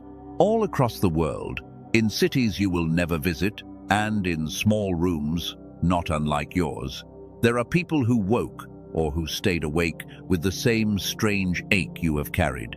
The sense that they were made for something brighter than the dim life they were handed. Some of them are hearing words very much like these right now. Some of them have just let the same grey coat fall from their own shoulders. You are part of something far wider than a single soul deciding to come home on a single Sunday. Picture it for a moment, a scattering of lights coming up 1 degree at a time, here and there, across time zones and languages, each one small, each one fragile, each one easy to dismiss on its own. But step back far enough and it is not scattered at all. It is a constellation. It is a generation of people who were dimmed on purpose, beginning quietly, without permission and without applause, to turn the light back up. The world that profited from your dimness was counting on you to think you were the only one. You are not the only one. And the moment enough scattered lights remember at the same time, the darkness that has had its way for so long loses the one thing it depended on, which was your isolation. That is why what happens next matters beyond you, because somewhere out there is a light that has not come up yet. Someone who is exactly where you were before these hours, carrying the same coat, believing the same lie that they are alone in it. And the thing that reaches them, the confirmation they have been silently praying for, may not come through a sermon, or a stranger, or a sign in the sky. It may come through you. Hold that. We will return to it before we are done, because you are going to be given a small and sacred part to play in someone else coming home. But first, the thing you came here for, even if you did not have words for it when you pressed play. There is a word to be spoken over your life, and I want you to receive it not as my opinion of you, because my opinion could not lift a single ounce of what you carry, but as something coming from far higher than me, through me, to you. So lower your guard for these next moments. Let the part of you that is always ready to argue go quiet, and simply let yourself be addressed. I hear the Father saying that you were not a mistake of timing. I hear the Father saying that the years you believe you wasted were not wasted, that even the dim seasons were laying down something in you that the bright ones could not have, and that nothing, not one single year, is going to be left out of the redemption that has already begun. I hear the Father saying over the one who has felt too late, that the clock you have been watching is not the clock that governs your life, and that what was scheduled to keep you small this Sunday has just been overruled. So receive it now, with your whole chest, the declaration that seals everything these hours have been moving toward. You are not the dim version they handed you. You are not the postponed self. You are not a passenger. You are the bright one, made on purpose, made before the foundations of anything you can see, made with a light that was meant to fill a room and not hide in the corner of one. The theft was real, but the theft was never the truth of you. The dimming was real, but the dimming was always temporary. And the home you have been aching toward your entire life was never a place you have to earn your way back into. It is who you already are, waiting under the grey for permission to come up. You are awake. You are reconnecting. You are coming home. Say it inside yourself with me, not as a wish, but as a fact that has already been decided in a court higher than your doubt. I am awake. I am reconnecting. I am coming home. I am. And nothing in the hours of this Sunday, no fog, no pull, no old voice, no scheduled attack, has the authority to reverse what has just been spoken over your life. It is settled, it is true, and it is yours. And for those of you in whom something stirred earlier, when I spoke of the doctor in the city and the 8 minutes and the quiet way, the two halves of a dimmed mind can be brought back into sync. Let that stir be honored too. The genius switch was not a sales pitch dropped into a sacred moment. It was, for some of you, the practical hand held out to the very reconnection we have been speaking of this whole time. If your spirit bore witness to it, you will know where to look when these hours are over, only if you feel led. The declaration over your life stands on its own, with or without a single tool, but the tool is there for the ones it is for. Now, do not rush past this next part, because this is where most of what was just spoken either takes root or gets swept away. The instinct, the moment a declaration like that lands, is to seal it quickly and move on, to say the word that closes the prayer and reach for the phone and step back into the ordinary stream of the day. Resist that instinct for 60 more seconds. Do not say amen yet. Do not close it yet. Just stay in this stillness a little longer than feels comfortable, because the comfortable length is exactly the length the old life has trained into you, and a thing that takes root needs slightly longer than comfortable. So for the next minute, simply breathe and let it be true. You do not have to do anything with it.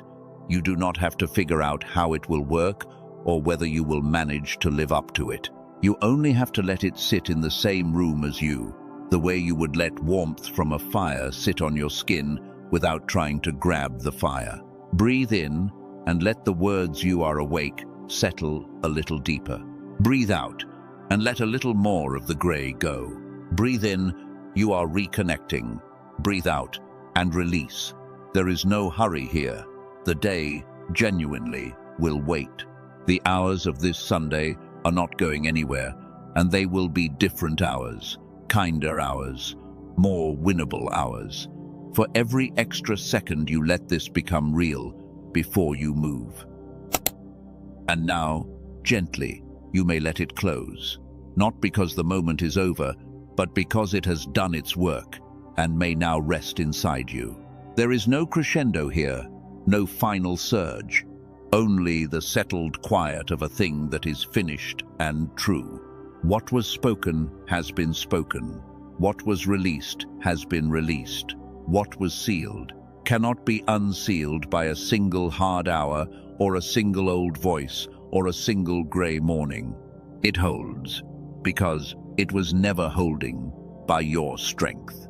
It holds because it was sealed by the one who does not change the verdict when you have a bad day. So breathe one last slow breath, and on the release of it, let the word come. It is sealed, over your mind, over the hours of this Sunday, over the road home that has just been reopened in you. It is sealed. Amen. There is one more thing. I almost did not say it, because it lives a little outside the prayer, and a sealed thing does not like to be reopened. But you have come this far through these hours, and you have earned the part almost no one stays long enough to hear. So let me tell you what actually happens after a Sunday like the one you are about to walk into. Not the Sunday itself, what comes after it.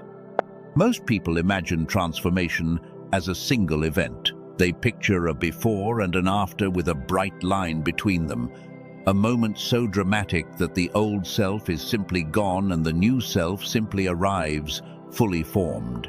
And because that is what they are waiting for, they miss the real thing entirely, because the real thing does not look like that at all. The real thing looks like a single ordinary Sunday where you reconnected before you consumed, and then a Monday where you almost did not, and then a Tuesday where you forgot completely, and then a Wednesday where you remembered again. The bright line you are waiting for does not exist. What exists is a direction held across ordinary days that slowly bends the whole shape of a life. So let me take you forward, not far.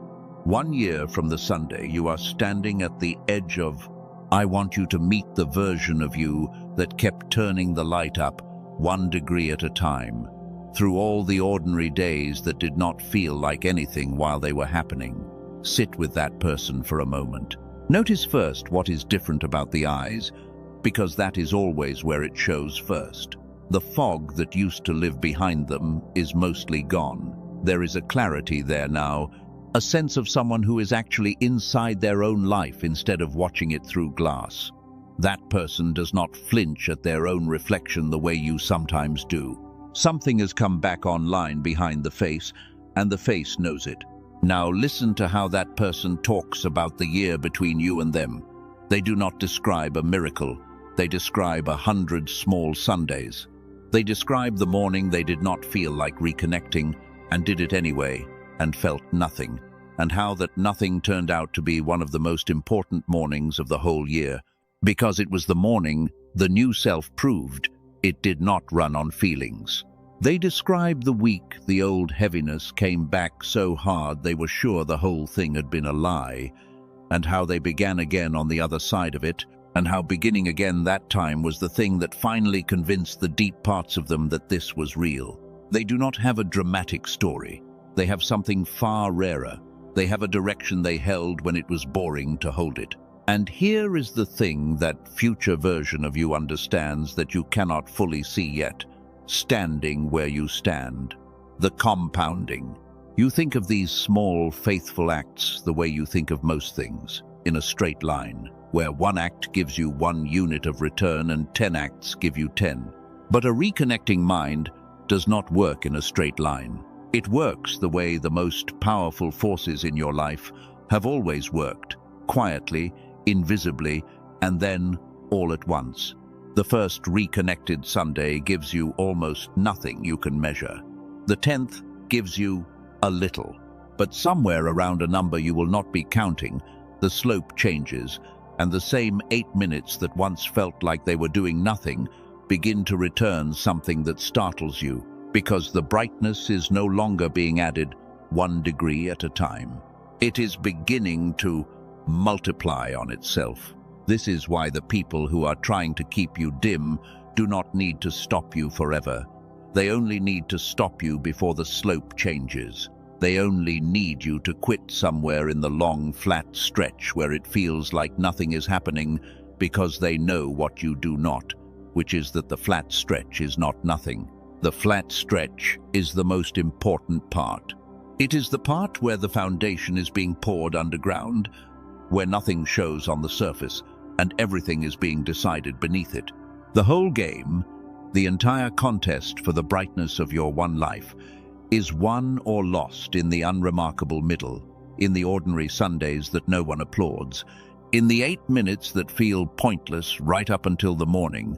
They suddenly do not.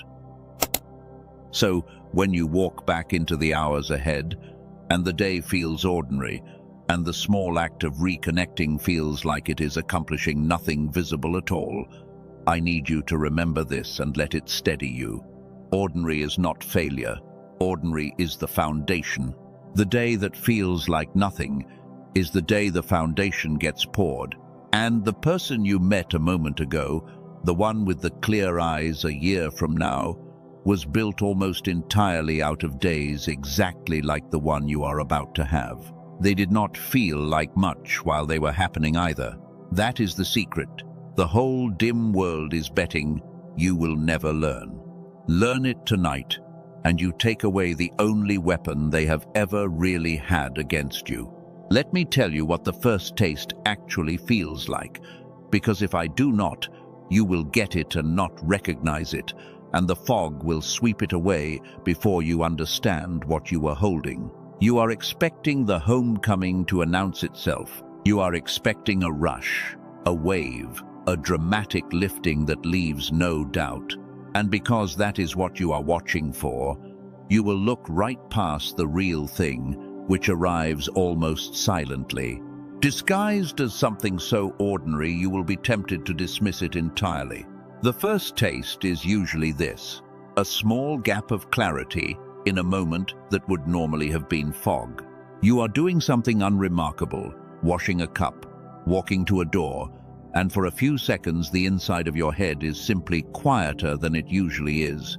The running commentary stilled, the low, anxious hum that you stopped noticing because it never stops, suddenly noticeable because it has briefly paused.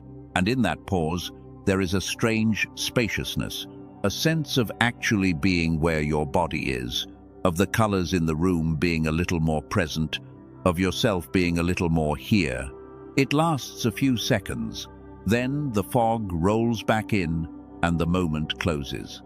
And the old mind says, "That was nothing. You imagined it," and moves on. It was not nothing. That few seconds of quiet spaciousness was the two halves of you brushing back into contact for the first time in a long time. That was the bright self, surfacing for a breath. The way a diver who has been under too long breaks the surface for one gasp before going back down. And the only reason it went back down is that you did not yet know to hold the surface. So now you know. When it comes, and it will come in the ordinary moments and not the dramatic ones, do not dismiss it. Do not demand that it be bigger before you will believe it. Turn toward it the way you would turn toward a sound you have been waiting your whole life to hear. Breathe into it. Let it stay a second longer than it wants to.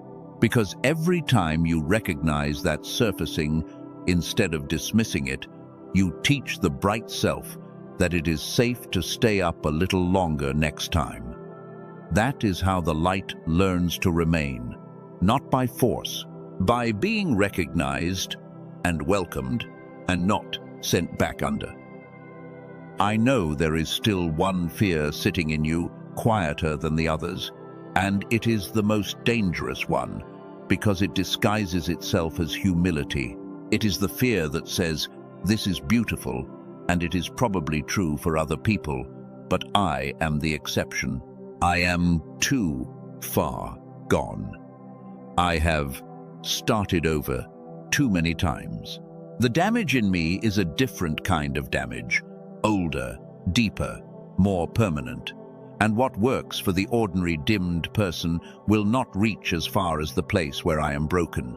If any part of you has been nodding along to that, I want to speak directly to it, because it is a lie, and it is a specific lie, and it deserves a specific answer. There is no exception. The mechanism that dims a life and the mechanism that brightens one do not check your history first. They do not ask how many times you have tried. They do not consult the list of your failures to decide whether you qualify. The two halves of a mind reconnect according to a design that was built into you before you ever had a story to be ashamed of. And that design does not degrade because you have suffered more than the person beside you. If anything, the ones who were dimmed the hardest have the most light waiting under the gray, because you do not bother stealing from someone who has nothing. The depth of what was taken from you is not evidence that you are beyond reach. It is evidence of how much was there to take. So the very thing you have been offering as proof that you are the exception, the sheer weight of what you carry, is actually the proof of the opposite. You were not dimmed because you were ordinary and forgettable. You were dimmed because something in you was bright enough to be worth the trouble. Sit with that until it rearranges something. The people who steal light do not waste their effort on a candle. The size of the theft against you is the truest measure you will ever have of the size of the brightness that was always meant to be yours. You are not the exception to the homecoming. You may be one of the ones it was most built for.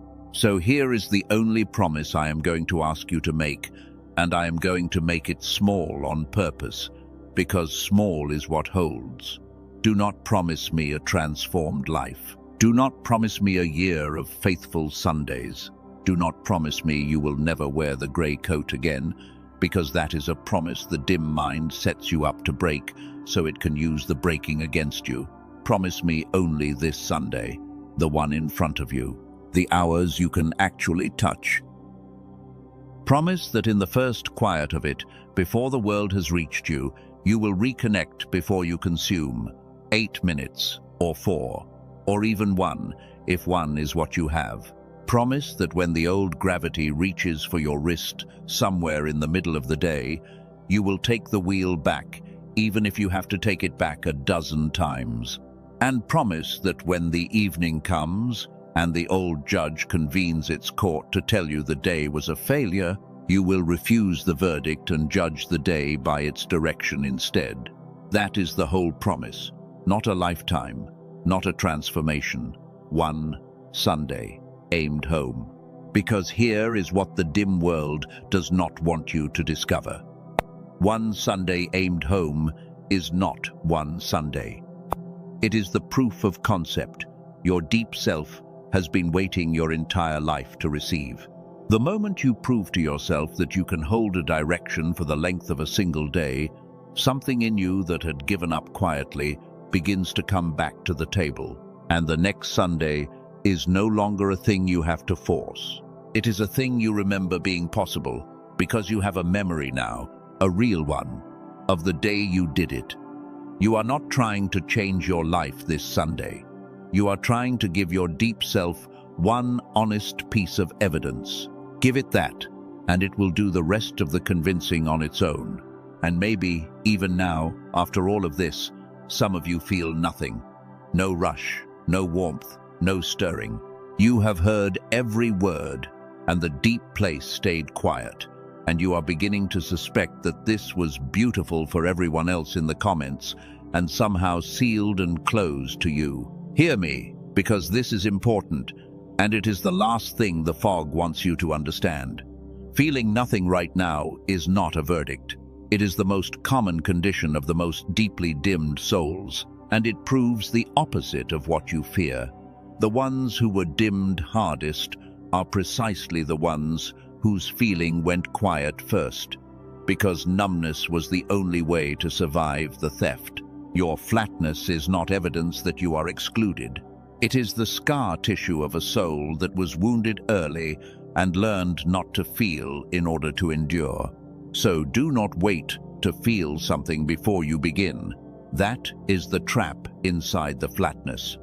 Feeling is not the entry fee for the homecoming. Feeling is one of the last things to come back, not the first, because the deep self protects its capacity to feel until it trusts that it is safe to feel again. You do the small, faithful thing in the absence of feeling, the way you would water a seed in winter ground that shows you nothing, and one ordinary morning, weeks from now, you will be doing something unremarkable, and a feeling you had forgotten you owned will surface without warning, and you will understand that it was never gone. It was only waiting until the turning had earned its way back. Begin numb. Begin doubtful. Begin feeling nothing at all. The turning works exactly the same. It was never powered by your feeling. It was only ever powered by your turning. There is a thief that will try to rob you specifically on the days you are doing well, and it is worth naming before you go, because it does not look like a thief. It looks like simple observation. You will reconnect for a week. You will feel the first faint stirrings of the light, and then you will glance, the way everyone glances now, at the visible lives of other people, and the comparison will arrive instantly and without your permission. Look how far ahead they are. Look how naturally it seems to come to them. Look at the years they did not waste, the clarity they seem to have been born with, the brightness that apparently never had to be fought for. And in the space of a single glance, the small, honest progress you made this week will shrink into nothing, and the old verdict will return, and you will wonder why you bother. So, understand what is actually happening in that glance, because it is one of the most dishonest transactions the dim mind ever runs. You are comparing the inside of your life, with all its fog and its private struggle and its slow grey mornings, against the outside of a life that belongs to someone else, the polished surface they chose to show. You are measuring your honest middle against their edited highlight. And even if the comparison were fair, even if you could somehow see the true inside of the life they are living, it would still be a trap, because the homecoming is not a race, and there is no one you are racing. There is no finish line where the bright selves are ranked. There is only your own light, which was dimmed by a specific theft on a specific timeline that belonged to no one else, coming back up at the only pace that it can, which is yours. The bright self you are returning to was never meant to be the brightest in the room. It was meant to be the truest version of you, and that is not a thing that can be ranked, because there is exactly one of it in all of existence, and nothing to measure it against. So when the glance comes, and the comparison rises, and your week of quiet progress threatens to dissolve under the weight of a surface that belongs to someone else, do this. Return your eyes to your own hands, sound your word, and remember that the only honest comparison available to you is between who you were before these hours and who you are becoming, and on that single comparison, the only one that has ever actually mattered, you are already, quietly, undeniably ahead. You may be wondering why so much weight is being placed on something as small as a single ordinary Sunday in a single ordinary life. The world has trained you to believe that the significant things are the loud things, the public things, the achievements that other people can see and name. So a quiet morning where you sat for 8 minutes and reconnected before you reached for the noise seems, by that measure, like nothing at all. But the measure is wrong, and it has always been wrong, and the dim world depends on you keeping it. Hear this instead. The most important things that have ever happened in your life happened in private, in moments no one applauded, in decisions no one witnessed. The direction of a whole life is never set in the dramatic public moment. It is set in the small private one that came long before, the one nobody saw, the one that did not feel like a turning point while it was turning. And heaven, if you will let me use that word, has never once measured significance the way the world does. Heaven leans in closest precisely at the moments the world considers too small to notice. A widow and 2 small coins, a boy and a few loaves, a single soul in a single quiet room on a single ordinary Sunday, choosing to come home before the world could pull it apart again. That is not a small thing. That is the kind of thing the whole story of light and darkness has always actually turned on. So do not let the quietness of what you are about to do fool you into thinking it does not matter. The quietness is the disguise that significance has always worn, so that the people who profit from your smallness will underestimate it. They are not afraid of your loud moments. They have learned to survive those. They are afraid of the quiet ones, the private faithful ones, the ones with no audience, because those are the only ones that have ever actually changed anything. You are about to do the most significant thing available to a human being. You are about to choose your direction in private, with no one watching, for no reward you can show anyone. Do it like it matters, because Nothing has ever mattered more. And let me make the reconnection itself simpler than you have been making it, because the dim mind will try to turn even this into one more performance. You are not good enough to do correctly. You hear 8 minutes, and you immediately imagine you must do it perfectly, sit a certain way, empty the mind completely, achieve some state you have read about and failed at before. And the moment it becomes a technique to be mastered, it becomes one more arena for your sense of not being enough, and you quietly avoid it the way you avoid everything you are afraid to fail at. So let me strip it down to the thing underneath the thing. At its root, the reconnection is not a technique at all. It is a turning toward. It is the simple act of orienting your attention back toward the source you were severed from. And for those of you who carry the word God in your hearts, it can be as plain as this. You do not need elevated language. You do not need to perform reverence. You do not feel. You can simply speak, in the most ordinary words you own, the way you would speak to someone who has known you your whole life and cannot be impressed or disappointed by anything you say. You can sit in the first quiet of this Sunday and say plainly that you are tired, that you have been dim a long time, that you do not entirely know how to come home, but you are turning toward it anyway. That is a prayer. That is the whole of it. The reaching is the prayer. The turning toward is the reconnection. So if the 8 minutes intimidate you, do not do 8 minutes of a technique. Do 1 minute of honesty. Turn toward the one who made you and say the truest thing in you, even if the truest thing is that you are not sure any of this is real. Especially if that is the truest thing.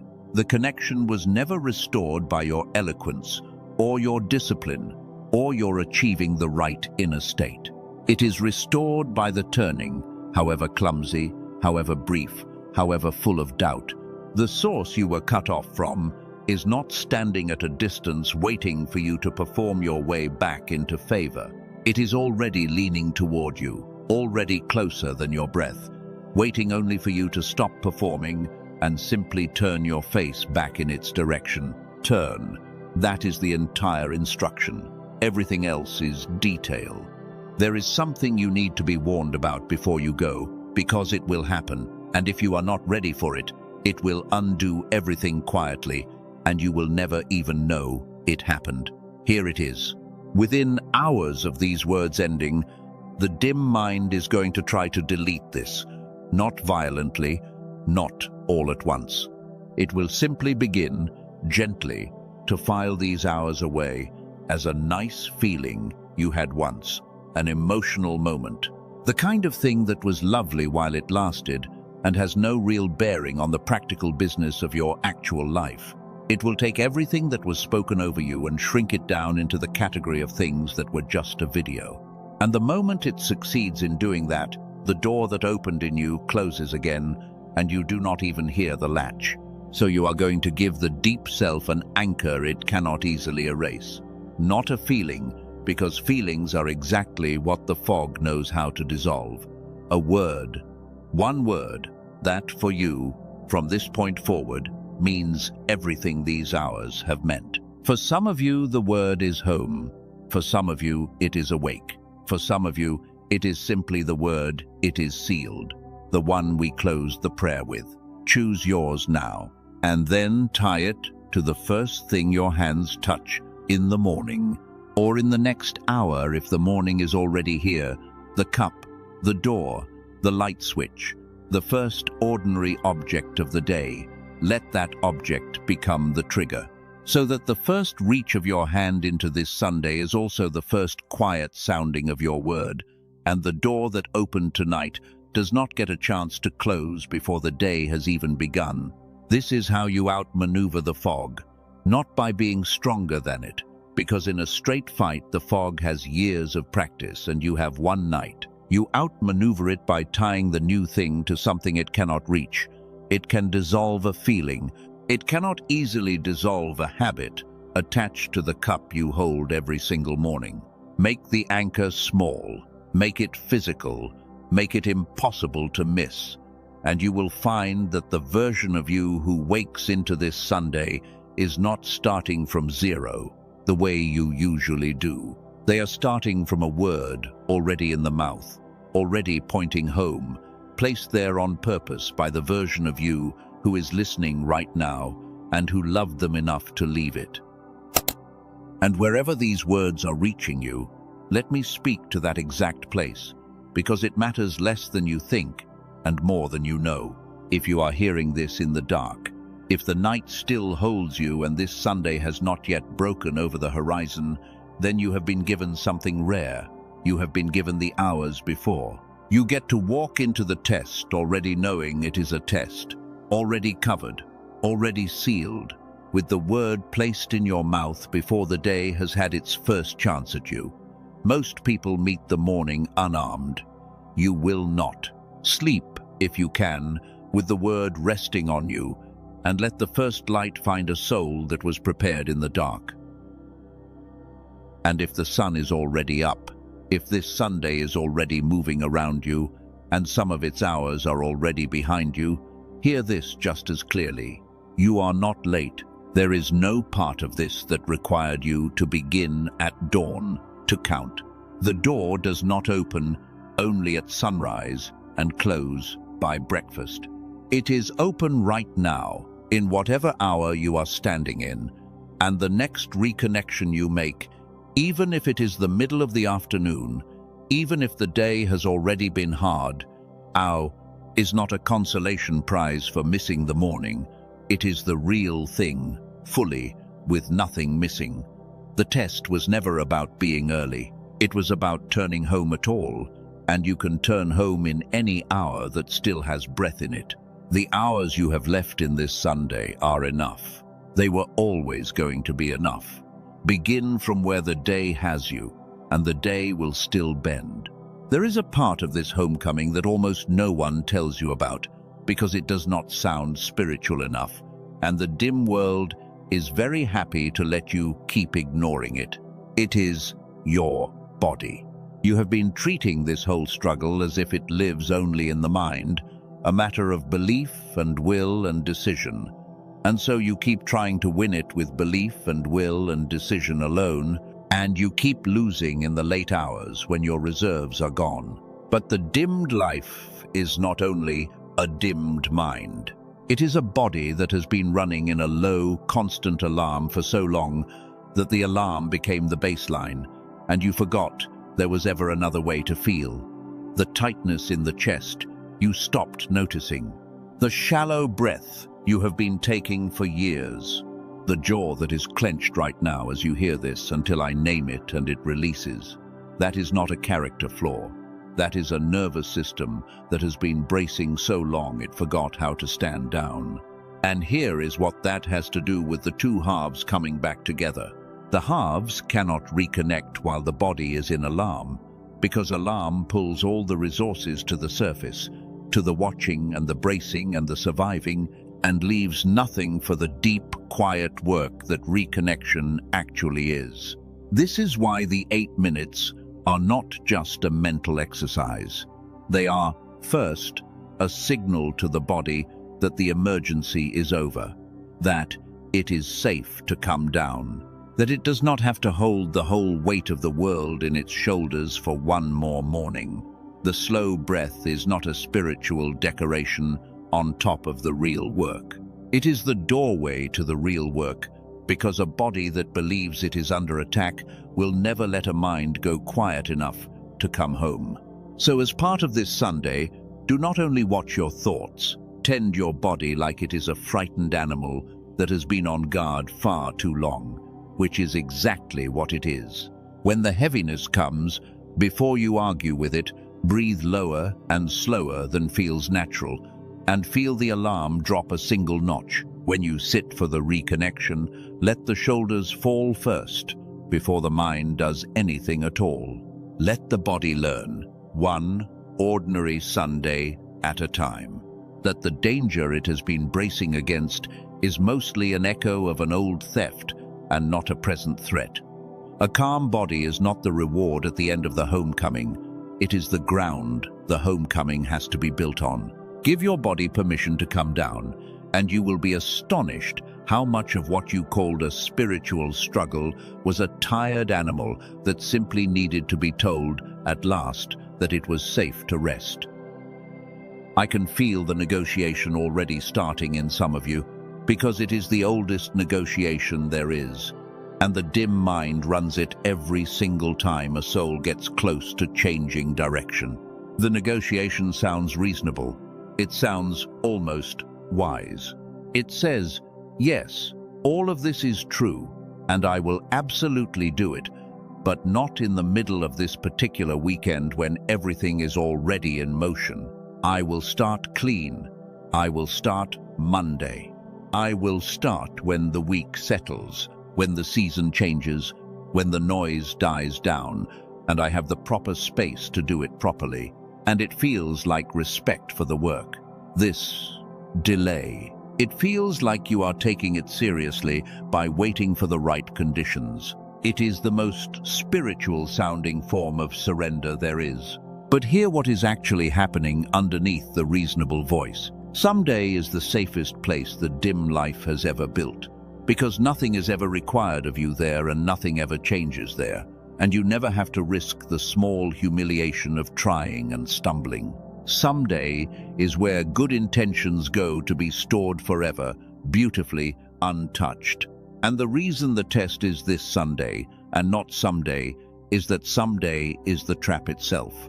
The whole machinery of your dimness runs on the quiet certainty that the real beginning is always located in a cleaner future that never quite arrives. Break that, and you break the engine. So the urgency of this exact day is not pressure for the sake of pressure, it is rescue. It is the one force strong enough to pull you out of the someday that would otherwise hold you gently for the rest of your life. There will never be a settled week. There will never be a clean slate handed to you by circumstances. The conditions you are waiting for are a mirage.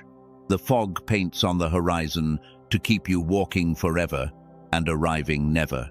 The only beginning that has ever existed is the messy one, in the middle of the noise, on the inconvenient day, with the wrong conditions and the unsettled week and the imperfect heart.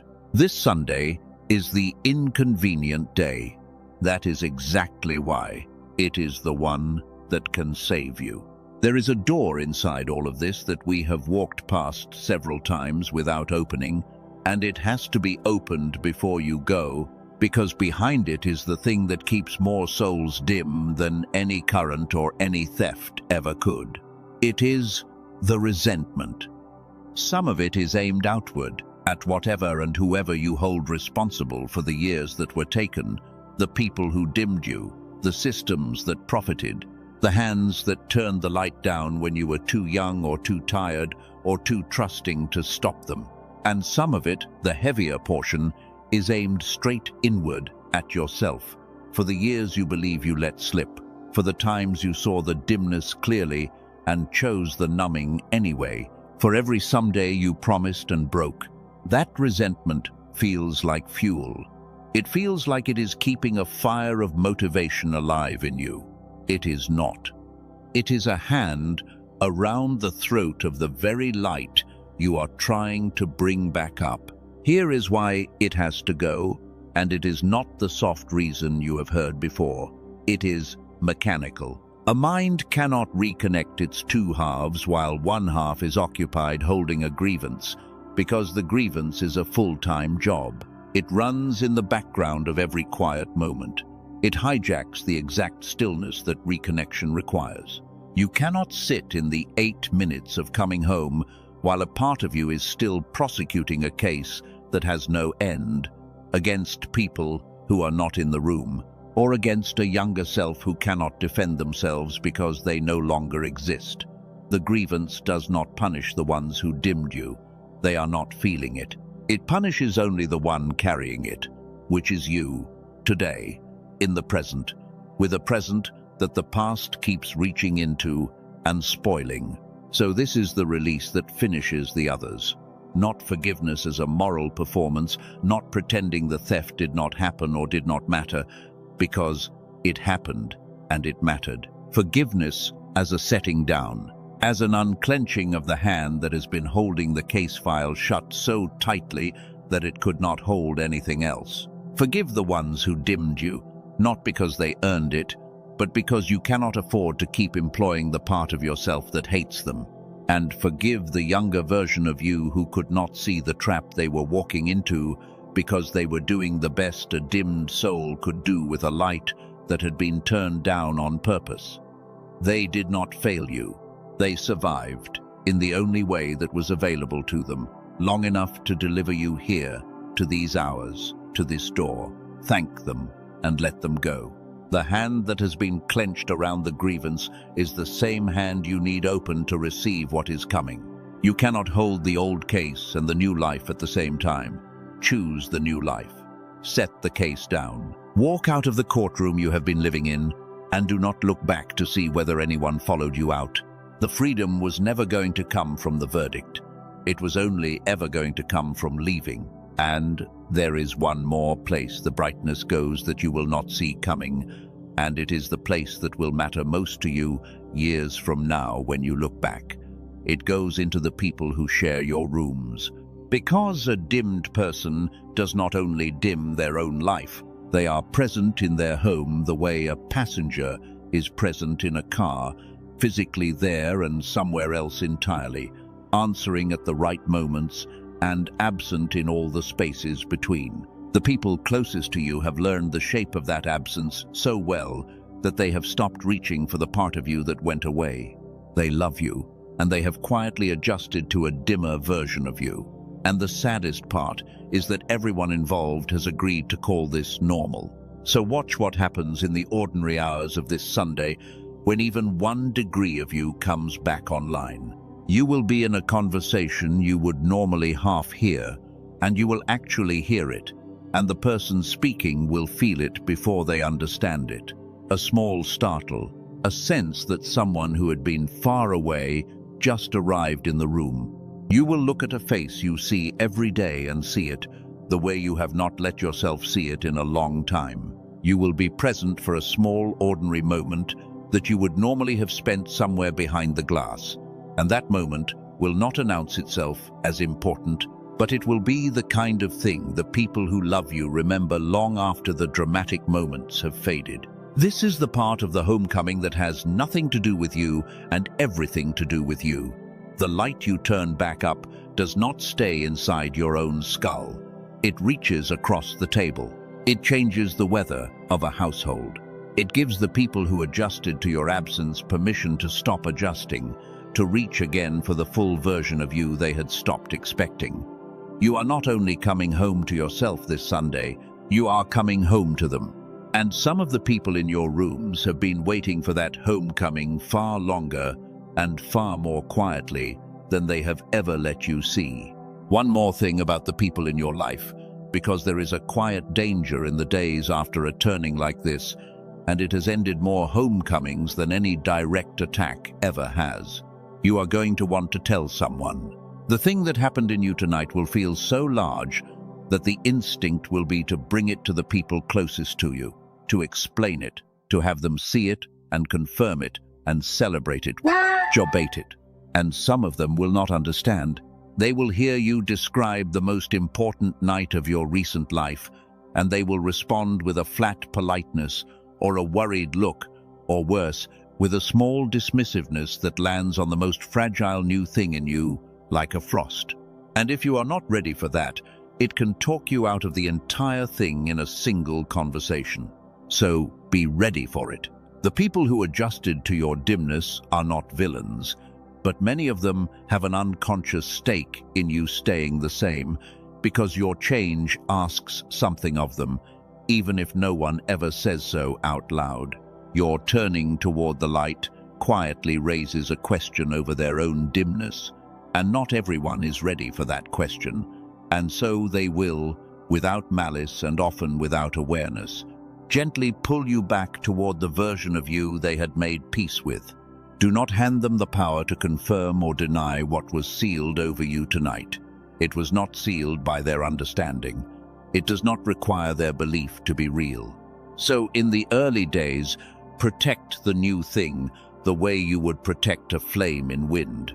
You do not have to announce it. You do not have to defend it. You do not have to win anyone over to it. Let it grow in private until it is strong enough that no single conversation can blow it out. And trust that the people in your life will not need to be told what happened, because in time they will simply see it, in the clarity of your eyes and the presence in your voice, and the way you have come back into the room. The proof was never going to be your explanation. The proof is the changed life, and the changed life argues for itself, quietly, to everyone, without you ever having to say a word. Now let me do one last thing with you before you go. And this is the most practical thing in the whole of these hours. So, do not let your attention drift just because we are near the end. I am going to walk you through this Sunday before you live it, not in vague feeling, in real hours. Because a soul that has rehearsed the hard moments before they arrive does not get ambushed by them, and the dim life has always relied on ambush. Begin in the first waking, whether that is the slow grey of a morning still ahead of you, or the next time your eyes open after these words end. There is a window there, very short, that decides more about your day than any other moment in it. It is the gap between waking and reaching.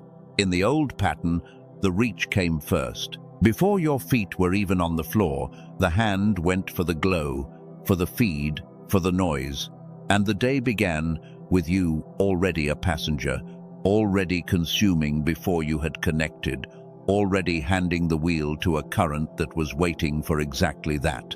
So see the new pattern instead. See yourself wake, and before the reach, take the breath. Sound the word, you anchored. Give the first minutes of the day to the connection before you give them to the world. It will feel almost too small to matter.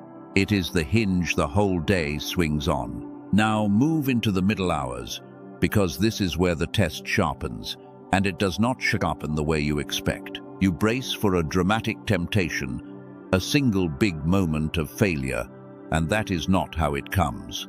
It comes as 1,000 small invitations to drift, a dull stretch, and the hand reaches for the numbing scroll, without a decision being made at all.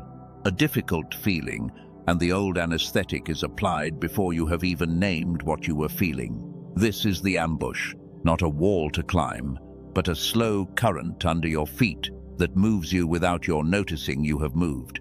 So see yourself, catch it. See yourself, in the middle of an ordinary afternoon, suddenly aware that you have drifted, and instead of drowning in the verdict of having drifted, see yourself simply take the wheel back, quietly, without drama, as many times as it is taken.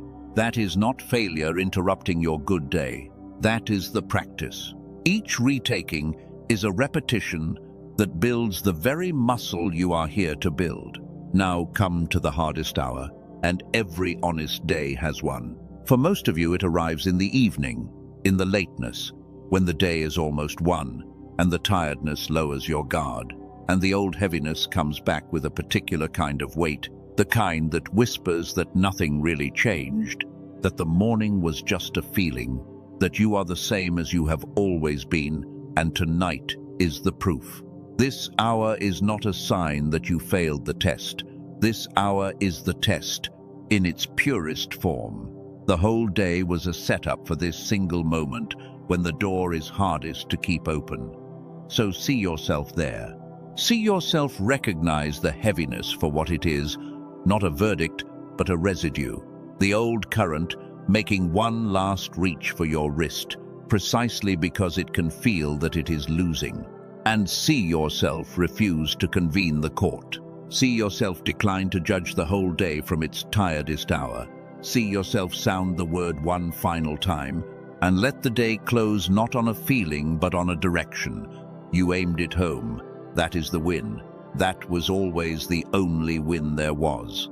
And then see the morning after this Sunday, because that is the part you most need to see, the part that decides whether this was a moment or a turning. See yourself wake into an ordinary Monday with no afterglow, no special feeling, the emotion of these hours entirely gone, and see yourself take the breath and sound the word anyway. That morning, the grey and ordinary one with nothing dramatic in it, is the most important morning of all, because it is the morning the new self proves. It does not run on the feeling that created it. Hold that image hardest of all.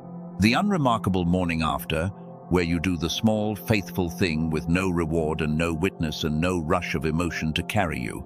Survive that morning, and you have not had an experience. You have begun a life. So before you go, understand who is leaving. You are not the same person who pressed play on this. I want to say that slowly, because the fog will try to tell you it is just a phrase. It is not just a phrase. The person who came to these hours was carrying a coat they believed was their own skin, watching their life through glass, half convinced it was too late, braced for a Sunday they expected to lose. That person does not exist anymore in the way they did. Somewhere across these hours, quietly, without fireworks, a different person took their place. One who has set the coat down, one who has been seen and covered and sealed. One who knows the test now and knows it is winnable, and knows the door is open in whatever hour they are standing in. You will not feel like a completely new person, and I do not want you to expect to, because that expectation is a trap. The change is not in how you feel. The change is in what you now know, and what you now know cannot be unknown. You cannot go back to not understanding that the dim life was installed and not inevitable. You cannot go back to believing the someday lie, now that you have seen the trap inside it. You cannot fully return to the glass now that you have remembered there is a self on the other side of it. The door behind you has quietly closed. The only door left to you opens forward into the hours of this Sunday as the person these hours made. Walk through it as them, not as who you were when you arrived. And because you are that person now, there is a way to mark it that costs you almost nothing and changes more than you would think. You have already typed once tonight. You typed the words "I release," and you let something fall. Now there is one more word to type, and it is the strongest one, because it is no longer about what you are letting go of. It is about what you are stepping into.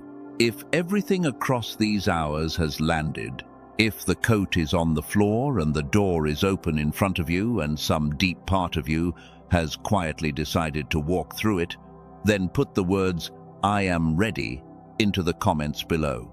Do not type it lightly. Type it the way a person signs their name to something they intend to keep, because that is what it is. When you type "I am ready," you are not performing for anyone. You are doing what every soul does at the threshold of a real change. You are making the decision audible to yourself. You are taking the thing that has been a private stirring inside your chest and giving it a shape outside your body. And something in the deep self shifts the moment you do, because now there is evidence. Now there is a record. Now there is a line you have drawn that you will remember crossing. Type the words "I am ready," and as you type them, mean them, not as a promise to be perfect this Sunday, but as a declaration that you are no longer pretending you do not know the way home.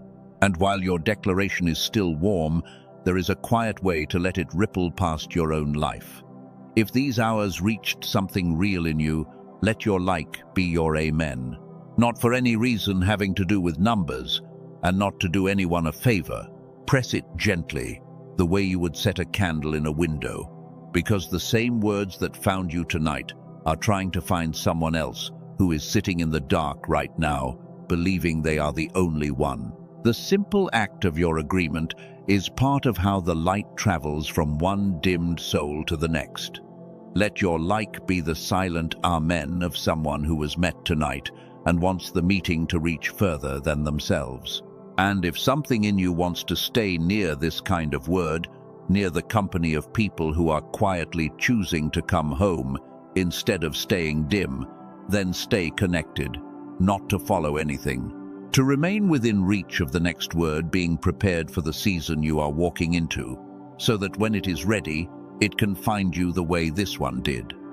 There are more of these coming for the road ahead of you, and the ones who stay near are simply the ones the next message does not have to search so hard to reach. Stay if your spirit wants to stay. You will not have to look far for what is coming next. And for the ones in whom it has not stopped stirring, the practical thing I spoke of earlier, the work that came out of that city and that doctor, the simple way of bringing the two halves of a tired mind back into sync in about 8 minutes a day, the thing called the genius switch. It is waiting in the description below and in the pinned comment. I am not going to pull you toward it. Plus, the homecoming we walked through stands completely on its own, and you owe it nothing. But if your spirit kept returning to it while everything else was being spoken, that returning is worth honoring. Look only if you feel led. The door to it is there, quiet, for the ones it is quietly for. And now the last thing I will ask of you, and it is not for you at all. While you were listening, somewhere in these hours, a face came to mind. It may have come more than once. You did not go looking for it. It simply rose, the way a name rises when a thing is meant for it. I want you to trust that, because there is someone you know who needed to hear this, and the part of you that pictured them was not random. It was the oldest kind of knowing there is. Think of who it was. Someone who has gone unusually quiet lately, quieter than they used to be, in a way you noticed and did not quite know how to name. Someone who has been slowly pulling away from the people who love them, declining the invitations, going dim at the edges of your life. Someone who keeps saying they are fine in a voice that does not match the word. Someone who is carrying a weight they have not been able to explain to a single person, who has perhaps stopped trying to explain it at all. You know who they are. You have already pictured them. They are the reason the face came. Send this to them. Not with a speech, not with an explanation. Just send it. The way you would hand a candle to someone standing in a dark you remember standing in yourself. You do not have to know whether it will reach them. That part is not yours to carry. Your part is only the sending, because what you sat through tonight as a message may be, for them, the exact confirmation they have been silently asking for and had almost stopped expecting. Their isolation is not punishment. It is preparation, the same preparation yours turned out to be. But they cannot hear that from inside the silence they are in. They may only be able to hear it from you. Be the one who breaks the silence around them. Send it tonight, while the face is still clear, before the ordinary day talks you out of the most important thing you could do for another soul this whole Sunday. And now there is nothing left to ask of you, only something left to give. Let me send you out the way the ancient ones sent each other into uncertain days, with a blessing spoken over the road ahead, so that you do not walk into the hours of this Sunday unaccompanied. May the first waking of your day find you reaching for the connection before you reach for the noise. And may that one small motion set the angle of everything that follows. May the breath come slower than your fear wants it to. May the shoulders come down. May the body you have driven so hard in its alarm be given, at last, permission to rest. And may it believe you when you tell it that it is safe. May the middle hours, when the old current reaches for your wrist 100 quiet times, find you taking the wheel back without shame and without drama, as many times as it is taken. And may you remember that each retaking is not a failure interrupting your progress, but the very shape your progress takes. May you not be ambushed because you have rehearsed. May you not be deceived by the dullness, because you have been warned what the dullness is for. May the hardest hour, when it comes, and it will come, find you refusing to convene the court. May you decline to sentence a whole day from its tiredest moment. May the heaviness that arrives right when the day is nearly won be recognized for what it is, the residue of an old theft, making one last reach, and may you sound your word into it, and let the day close on its direction and not on its feeling. May the morning after, the grey and ordinary one with no afterglow and no emotion to carry you, find you doing the small, faithful thing anyway, and may that unremarkable morning be the one that quietly convinces the deep places in you that this was never a feeling. It was a turning. May the people who share your rooms feel you arrive in them again. May the ones who adjusted to your absence be given permission to stop adjusting. May the light you turn back up reach across your table and change the weather of your home in ways you will not fully see for years. And may you carry, through all of it, the unshakable knowledge of what was sealed over you in the quiet. That you are not the dim version they handed you. That you are not too late, and never were. That the door is open in whatever hour you are standing in. That you are awake and reconnecting and coming home. And that nothing in the hours of this Sunday has the authority to reverse a single word of it. So go now, not because the moment is over, but because the hours are waiting and they are yours to win. And as you go, understand the last thing, the thing that reframes everything you have done here tonight. You are not leaving a message. You think you are closing a video, stepping away from a voice, returning to your real life. But that is the old way of seeing, and it is wrong. You are not leaving a message. You are leaving a season. The dim season, the postponed season, the passenger season, the long grey stretch where you watched your life through glass and called it living. That season ends here, in this room, at this hour, not with a feeling, but with a turning. And you are walking out of it into a new one, the first hour of which is this Sunday, the first morning of which is the one in front of you. A season does not end with a slammed door. It ends quietly, the way winter ends, with one ordinary morning that is somehow a degree warmer than the one before, and then another, until one day you look up and realize the thing you thought would never lift has lifted, and you cannot point to the exact morning it happened because it happened in all of them, in the small, faithful, ordinary ones, the way the most important things always happen. That is the season you are walking into. Do not wait to feel it fully before you believe it has begun. It has begun. It began the moment you let the coat fall. Walk into the hours of this Sunday as the one who came home. Sound your word in the first waking. Take the wheel back as often as it is taken. Refuse the evening verdict. Tend the tired body. Forgive the ones who dimmed you and the younger self who could not see the trap, and set the case down for good. And when the day is done, however it went, judge it not by its feeling but by its direction, and if it was aimed home, then you passed. You passed the test. The door is open, and it is sealed. It is done.